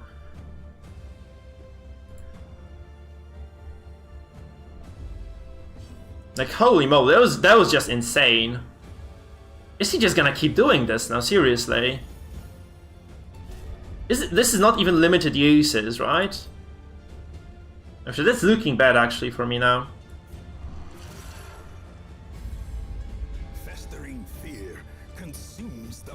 Okay, we get that. We get this at least, so we remove. A hand's breadth from becoming unwound. He's close to being resolved broken though, so he drops the Grapefruit here. This means he has no repose available. He's just gonna lose this Highwayman from the get-go. I think, right? Because I can just drop my Zealous Accusation here. That's, I mean, not necessarily lose him from the get-go, but it's like kind of likely he does indeed. You know. Oh my god, that's a dodge as well from this man. Fuck.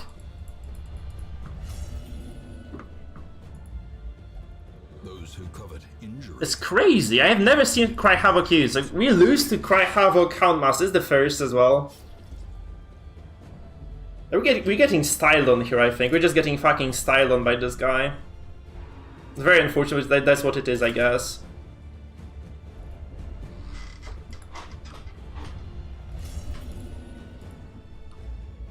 I'm just gonna harry now and hope for the best, seriously. Taken over the edge into Oh, he doesn't die again, fuck. I mean, he's super, like, he's in a lot of trouble in terms of damage. But this is so annoying to experience, actually. I didn't expect this to do so much. Like, this basically nullifies any stress damage I did this fight. I just have to switch to full damage mode, I guess. Like, the bleeds are obviously quite serious from my Houndmaster. He has no kind of solid stress trinkets. He's just... Stress relief when guarding. Oh, that's why he has the... Oh, that's why he's doing this. Okay, that's why he's doing this. I'm just gonna remove the guard. I just have to slam this. Or I can just... I can't actually. Fuck! Oh no, that's bad. That was my second transformation as well, I think, right? Yeah. So I can't transform again now. Which obviously is a bad thing as well. He's gonna bleed to 0 though. He's gonna bleed to 0 on this.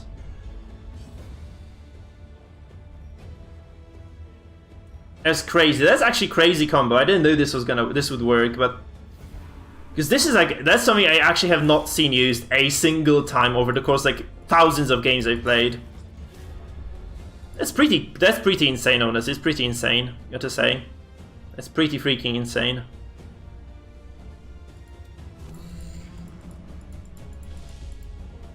He's minus 60% damage again across the board though, so I think I'm just gonna win because of the bleeds and blight. Sorry, not blights, obviously just because of the bleeds, right?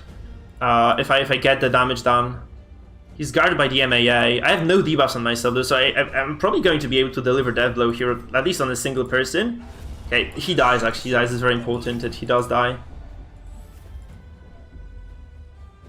I feel like, you know, the damage is an important part of this, of my comp anyway, probably of his as well. So him not having any sort of actual damage there is might at least prove to be something that allows me to win the game in the end. No, I don't think this is a good comp. It's funny, but I don't think it's good. Like, though I might just lose to it, right? I don't really want to kind of say this too soon, but it doesn't look that strong. It doesn't look that strong.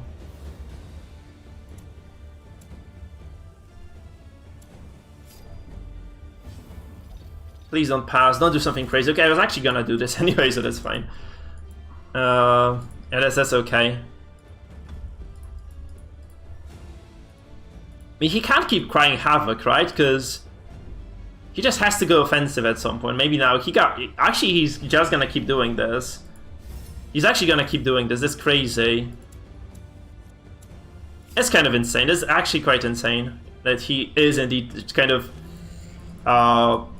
bent on, you know, continuously doing the same thing.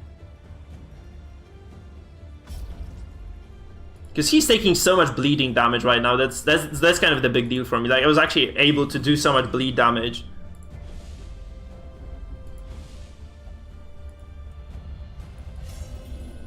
Maybe he wins this because I just don't. I think I do enough stress though. I think I actually do enough stress in this.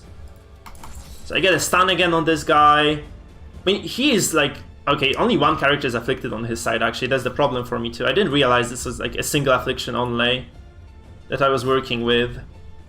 Okay, yeah, he's gonna be a Death's Door on multiple characters though. Like, I don't think he has a real solid healing available to himself. That's kind of the big problem for the man now.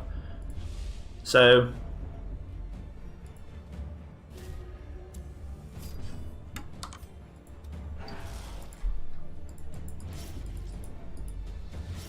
And not bleeding this is bad though, because I really needed to get like another stack of bleed here. Also, he doesn't. Oh my god, I can't break this unless I stun. I do need to stun this actually. I need to get a stun on this Handmaster. This is my mistake. I think I'm making a big mistake here just by not trying to stun. Because I should be trying to stun this. Absolutely should be trying to stun this with my. Yeah, I get this stun now, right? Don't I? Yeah, I do. Okay, so that's kind of. Alright, so he is gonna take 6 damage and stress now. I mean, it's actually way closer than I would have wanted it to be, though. That's the scary part about this. Okay, we do resolve break him now, don't we? Okay, we actually don't, but he's gonna be at 0 HP soon, so.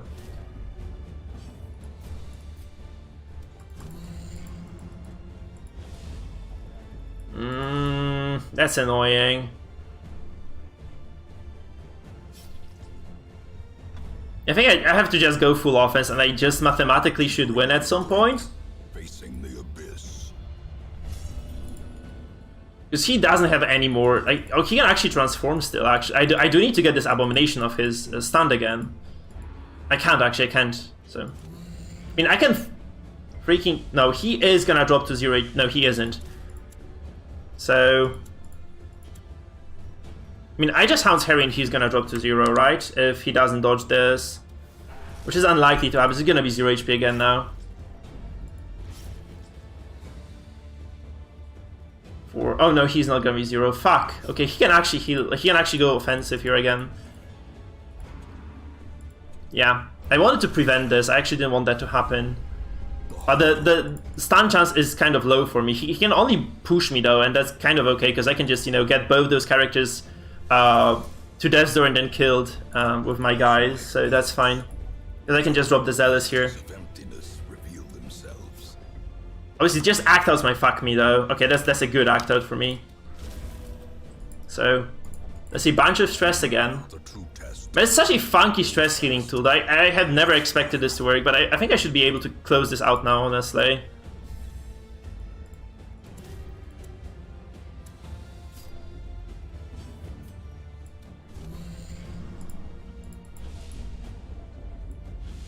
I do use Absolution now, right? I do use Absolution now, for sure. Because I do need to heal my A-bomb. Absolutely need to heal my A-bomb now. Losing a character now would be really bad for me, so I'm just gonna kind of play this safe and slow, I suppose. Also, I'm set up for Beast Biles now, so that's also good.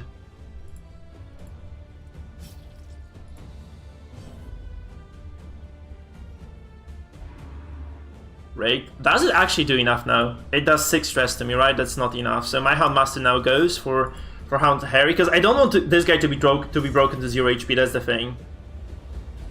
The mind cannot hope to withstand such an Okay, no death blows, still that's kind of sad though. That's really unfortunate. But so I want my Crusader to drop to Death's Door the latest possible, really. That's the deal. So he loses the A-bomb for sure now. Man, that's so annoying. Okay, he loses the... Okay, A-bomb just dies anyway, that's fine. So I can just heal safely now.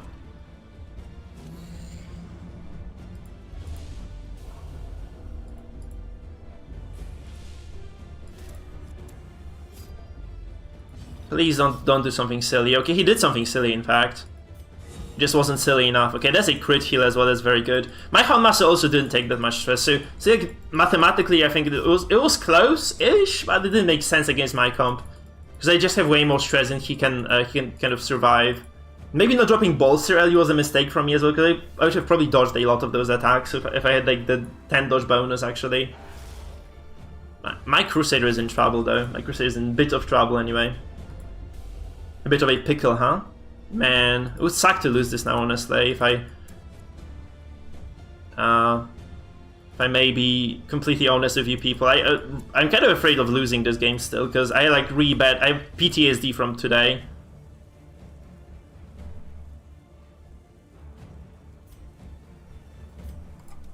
Okay, we get a crit stun as well, perfect. Okay, that's very good. Takes 4 damage, he's gonna be at 0 HP, so yeah, my Houndmaster is untouched as well, that's very important. So obviously, like, he can't kill both those guys now. That's kind of the big deal for me.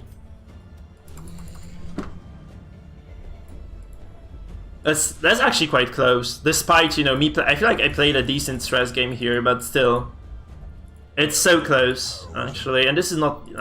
I'm just having a very bad day, I guess. A bad day at work, guys. A bad day at work. Okay, that's even better. The key restuns. Okay, it wouldn't have really mattered. Like this doesn't kind of stun at all. Yeah. Yeah. So the Crusader is actually dead. Fuck. The will to fight falters. Yeah, the Crusader is dead. That's the problem. I can't heal anymore. So man, I can still lose this. Actually, I can see there is a world in which I lose this. Actually, shit.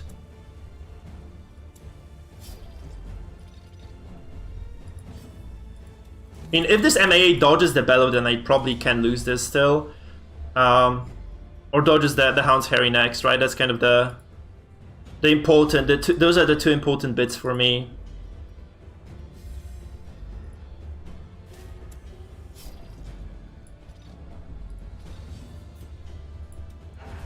Oh, okay, he's dead now, he's dead. Okay, so that's fine. Now, I guess I need to go for heal now to kind of get rid of the stress, because both these guys are dead, I think. Both my MAA and my Crusader are dead, actually. So just need to save this guy here. Because they are super dead, like there's nothing I can do to save them, and it's just gonna kind of snowball onto my MAA, right? That's really bad. I can actually still lose this fight. That's so funny, but I can still lose this. I do have a stun though, right? I do have a stun available to me, but he uses Lick Wounds though, so it's kind of, he loses the tempo of this. Fight on. The mob rallies to the underdog. No. Okay. I can still lose this actually. That's so frustrating actually, guys.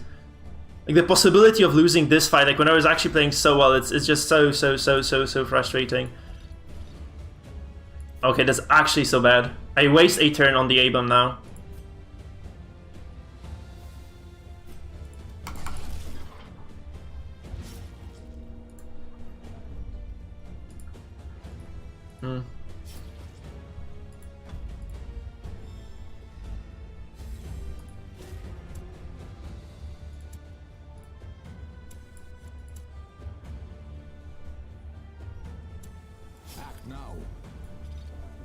Yeah, I have Lick Wounds available still, unless I pass or something really crazy happens. So he dodges this shit. Man, I can still lose this. I can't believe this is happening. I think I'm gonna lose this fucking game. Oh god, okay, this is fortunate for me though. Oh, this was not a free move. This is not a free move. Okay, fuck. I thought this was a free move, but he just passed as well. Man, that's such a fucking close game. My god. I hate it. I really hate it, because I really worked so hard to win this. I'm gonna be heartbroken if I lose this, seriously. I'm gonna be so fucking heartbroken if I lose this. You have no idea how frustrating this is. Like, if this escapes my grasp, oh my god, this Houndmaster again just fucks me over. Come on, man. His double Lick Wounds available, by the way. His double Lick Wounds available.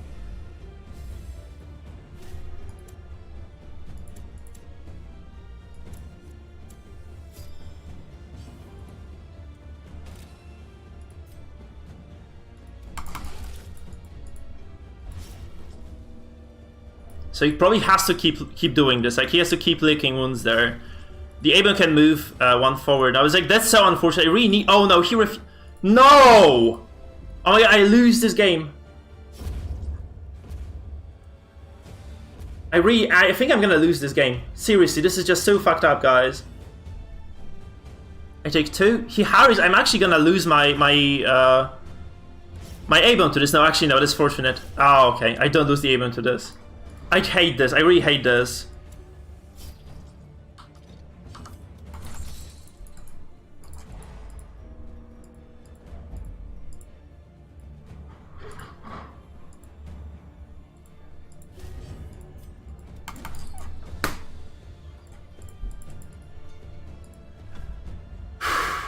I'm so stressed, guys, because if I lose this, I'm gonna be out of my mind. Seriously, I'm just gonna go out of my mind if I lose this. No, please. Like, you're supposed to be a devs though. Like, this guy has been a devs for such a long time now.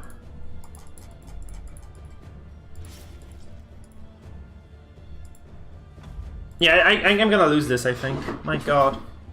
Please, come on. Okay, the A-bomb is dead, or close to being dead. My Hellmaster is also close to being dead. Fuck! Come on!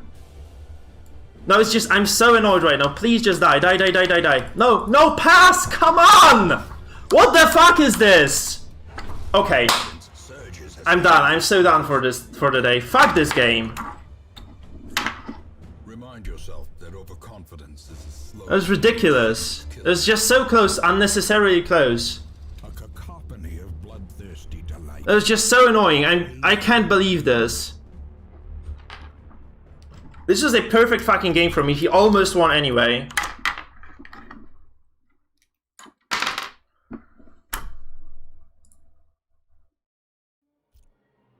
That's just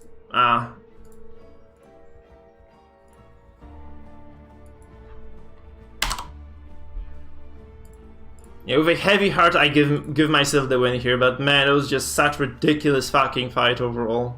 I am very disappointed in this. Okay, we have to just unleash Halo, I think, on those people, because they don't deserve anything else. That was crazy. Like, this ending was just ridiculous, because I feel like I'm fucking speechless.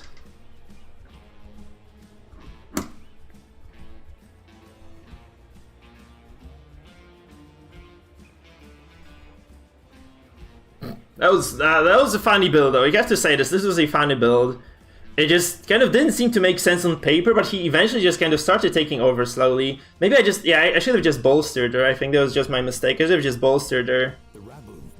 I mean, this is the same guy as well. It's him again. It's going terribly bad today. We lost most of our games today, honestly. Like, that's just super. I'm very frustrated right now. There's no other way to put it. I'm just so fucking frustrated today. Yeah, like, he has heavy dot. I actually don't want to go first here. That's fine.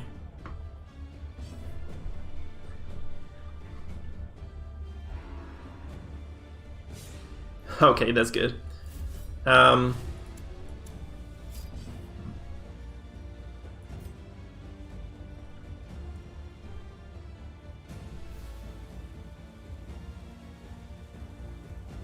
Actually wonder if this forces him to actually use the Arbalest to clean the mark. He might just clean the mark here. That might have been a mistake then.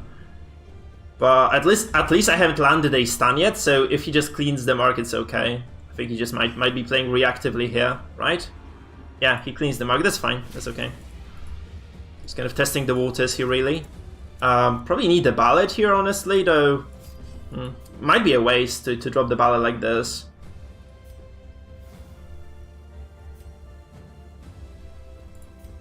It's 36 HP on this.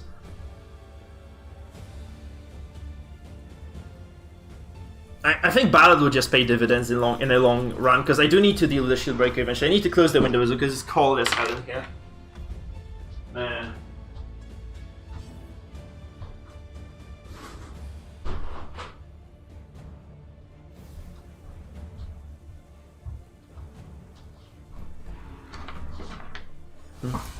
That's kind of a wasted move of the BH, though. I don't like it. Okay, he gets the freaking daze on my BH as well. Not a big fan of that either.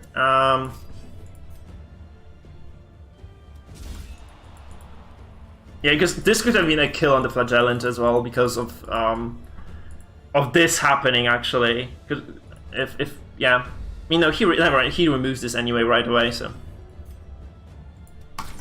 okay, fuck, 14 damage, like the lowest possible roll as well.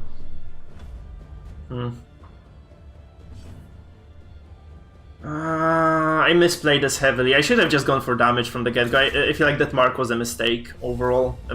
Using the mark there was just a big ass mistake. Should not have done that.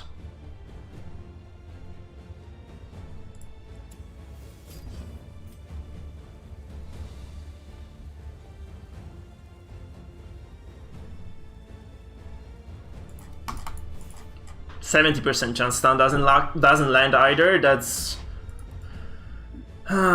just bad, because I needed that to land actually, because I had like a secondary plan that was based on that, so now it's just kind of all going out of the window, because like the problem is that right now my BH is just in a lot of trouble.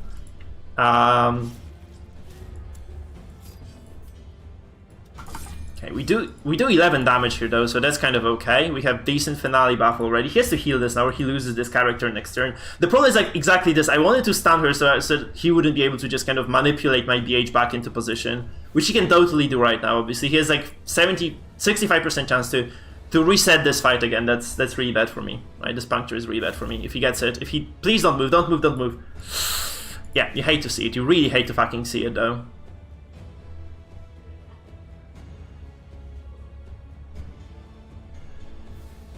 He did Vendetta as well, so I'm in trouble now. I'm really in trouble now. I do need to heal my BH, I think, as well, because he's gonna be in a dire spot otherwise, so... Might just kind of switch focus a little bit, so he drops the bandage here as well, so he doesn't want to kind of play with the possibility of the finale at least. He has the snap here, so I can't really kind of drag her forward. I do 9 to 18 damage with this, though. That's not terrible, to be honest. The reveling throng demands its portion.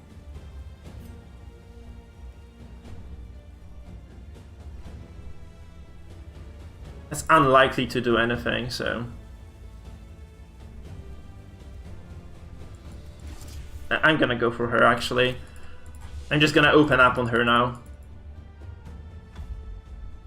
Unless she just flares this, right? That's kind of the risk I'm running, I guess. I haven't done anything in this fight again. Like, I'm kind of puzzled against, like, kind of that stun that didn't go off at the start. Like, this would have been a finale. I would have just definitely killed this then. I would have just killed this this Highwayman if the stun had landed.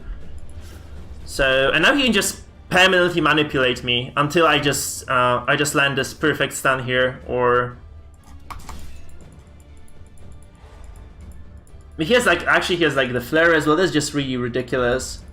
He can just flare this right now. Like, he's just gonna flare this and he's gonna be okay. Right? He just flare, yeah. So he resets the fight again. But I mean, I have a way of killing him now, just because of what he did. So he did reset the fight, but he probably will pay for this with the Highwayman's life. Unless he is able to deliver the killing blow on my BH first. That's okay. He can't do it now. He made a mistake in terms of turn order as well.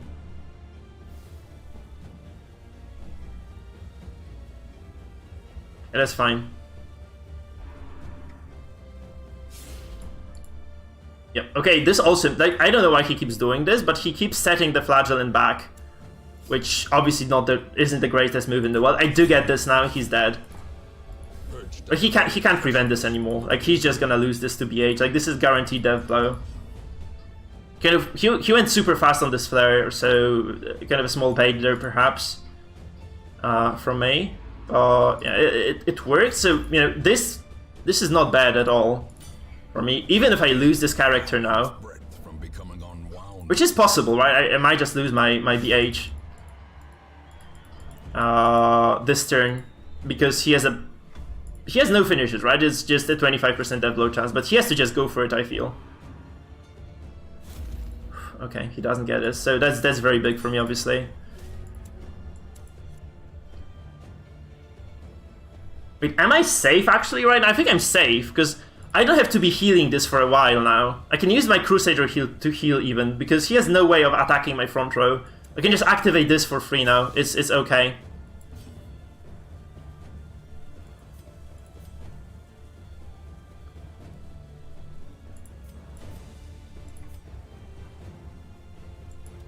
I have more characters than he does as well. So he can just indefinitely manipulate me right now. That's another thing. So I can just kind of land a lot of damage here. I don't know what he does right now. He goes for the Jester actually. He goes for the... Okay, that's smart, that's smart, that's smart, that's smart. I agree with this.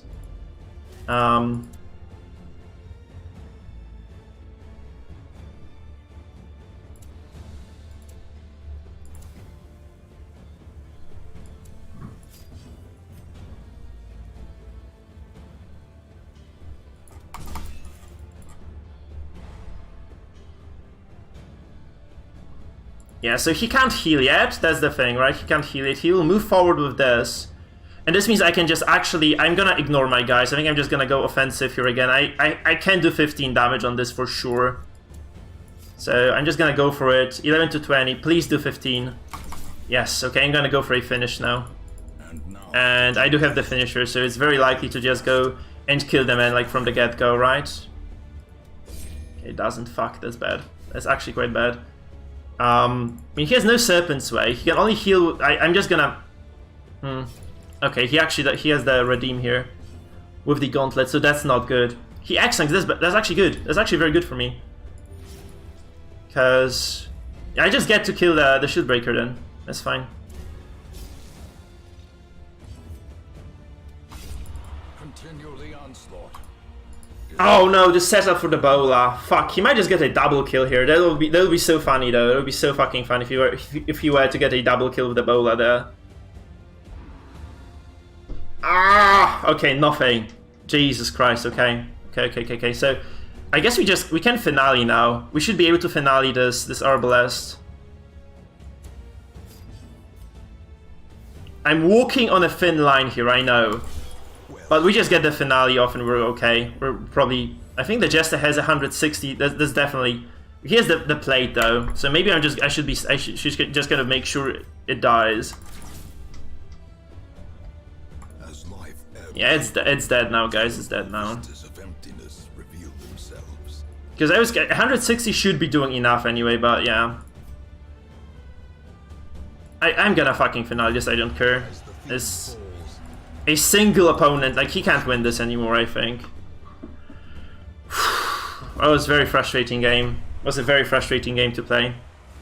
Still, it in the end just kind of worked out. So see, his comp just was doing very well against mine. When he was playing against Stress, but he just gets demolished by Halo. Like, basically most people just lose to Halo though, like if you have like anti-stress comps. So we lost 3 against him, we won 2 against him. I guess that's fine. 1, 2, 3, 4, 5, 6. And we won 4. 4 to 6 is okay for the day. 4 to 6 is okay. That was clean. That was like he didn't have a chance really here. Like he plays way too passive of a style. Like I don't know what he's supposed to do against non-stress comps with this. So actually that's funny because he was doing quite fine against stress. It just gets absolutely trashed by the damage comps. Seriously, it just gets absolutely trashed by those. And I didn't even get like lucky here at all. Like I feel like I also didn't play this too clean. He just got destroyed anyway. So compositional difference. It kind of goes both ways, right? So he auto wins against the stress, I guess. But he has no way of winning against the damage. Like that finale was so late, by the way, right? It was kind of because I didn't get the standoff. If I had actually got the standoff before, this would have been like a very, very quick demise of his characters. It would have been like way faster than it was in here. So it worked. Hey guys, I can do 2 viewer games. I will do 2 viewer games to finish the day because I'm tired and I don't feel like actually I don't feel like, you know, continuing the ladder because I'm kind of getting really poor games altogether today. And I'm super tilted at this point.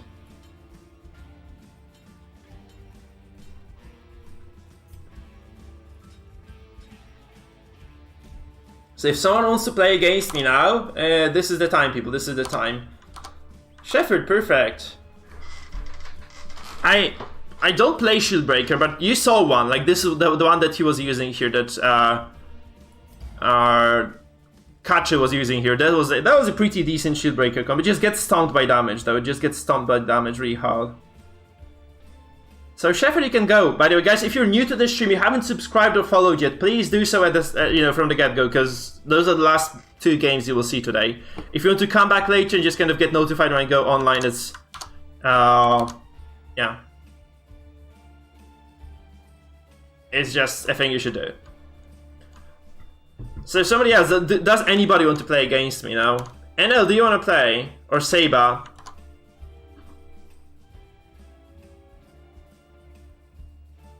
I think SB is actually strong, but she's not strong, like ultimately strong, right?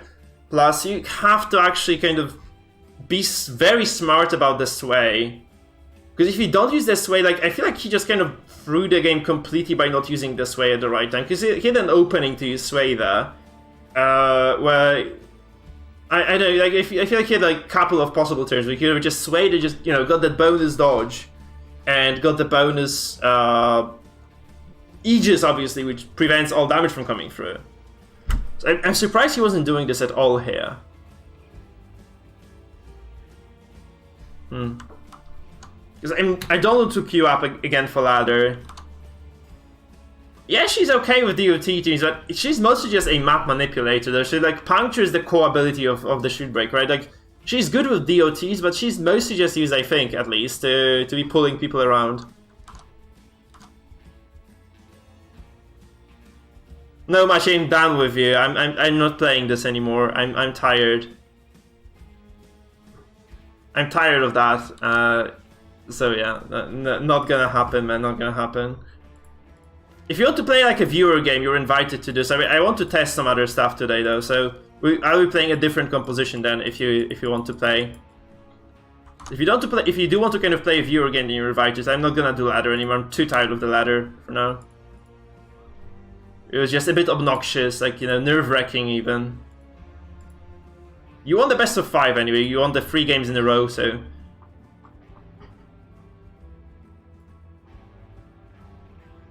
Yeah. That's the deal. Guys, don't want to play now, I'll just go play some Classic. I'll do like a single dungeon run on Classic maybe, but that wouldn't be a full episode, so...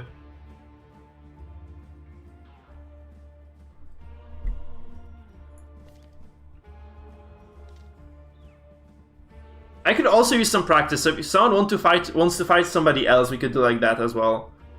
It's like if Secha wants to fight Machi, for instance, you could do this. By the way, Machi, you're not in the tournament. I'm surprised you're not in the tournament. So maybe you're not on our Discord then, and this means I would recommend that you do join the Discord as well. Because you look like a decent player with a lot of those surprising comps. I love that I really like the one that she lost against me with, like the Houndmaster one. So guys, please remember, join the community Discord. Here.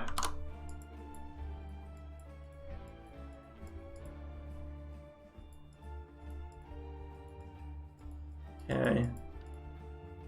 I might just stop streaming then, I guess. Like, I don't feel like waiting. It's like 30 minutes of Color of Madness is not even a full episode. So I also have like a conference I'm doing tomorrow. So I think I'm just gonna chill today, guys. So thank you for watching. I think let's just host someone. I'm just really exhausted, honestly. Like, psychologically, you know, this was the worst session of DD I've had in months, really. Went from like 20 something, I think like it was 23 wins, or 22, I was 22 wins before, so I was 22 wins and 3 losses across the past 25 games. Like, I'm like doing like shit right now because of today. I'm like 9 losses, yeah, I'm sitting on 9 losses and what? 16 wins. That's bad. That's really bad. So I'm kind of, I feel like I need a breather now because it was just a bad play session. It was emotional, but yeah. I do stream the normal game. I actually do. Like, I did 2 streams of the regular Darkest Dungeon this week, but I'm kind of too. I don't feel the game anymore right now. So yeah, I'm just not. I don't feel like playing this. I could play StarCraft if you guys wanted to see like some StarCraft at the end. We could do some StarCraft if you're up for that. I could actually play some StarCraft. I think I'm just gonna chill with some wine. So, because StarCraft is also kind of nerve-wracking, honestly. Let's just host someone nice. Oh my god, there are some toxic people on lead, I see. Oh no, Doug is playing StarCraft. Okay, this is perfect. Let's just host Doug. Let's raid Doug. Guys, let's go to raid Doug Sluggins.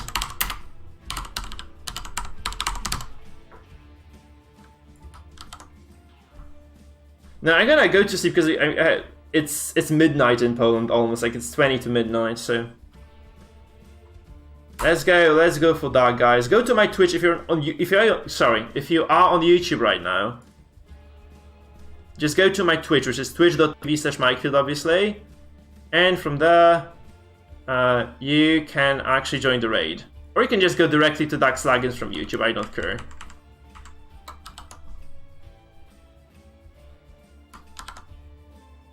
So go to my Twitch, follow me while you're there, and then let's just jump to Dax Lagins channel, guys. Let's just jump to Dax Lagins channel.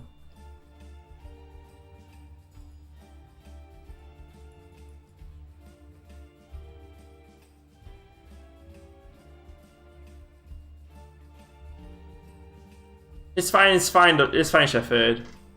I'm just too tired. I don't think I could handle another fight. I'm just too exhausted as it is. It was just super kind of stressful day. I don't enjoy losing particularly much, and I lost so many games today.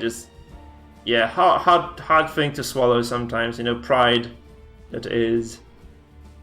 So let's just jump, guys. Let's just jump there. So thank you for watching. See you tomorrow. Remember to follow and subscribe if you haven't yet. And yeah.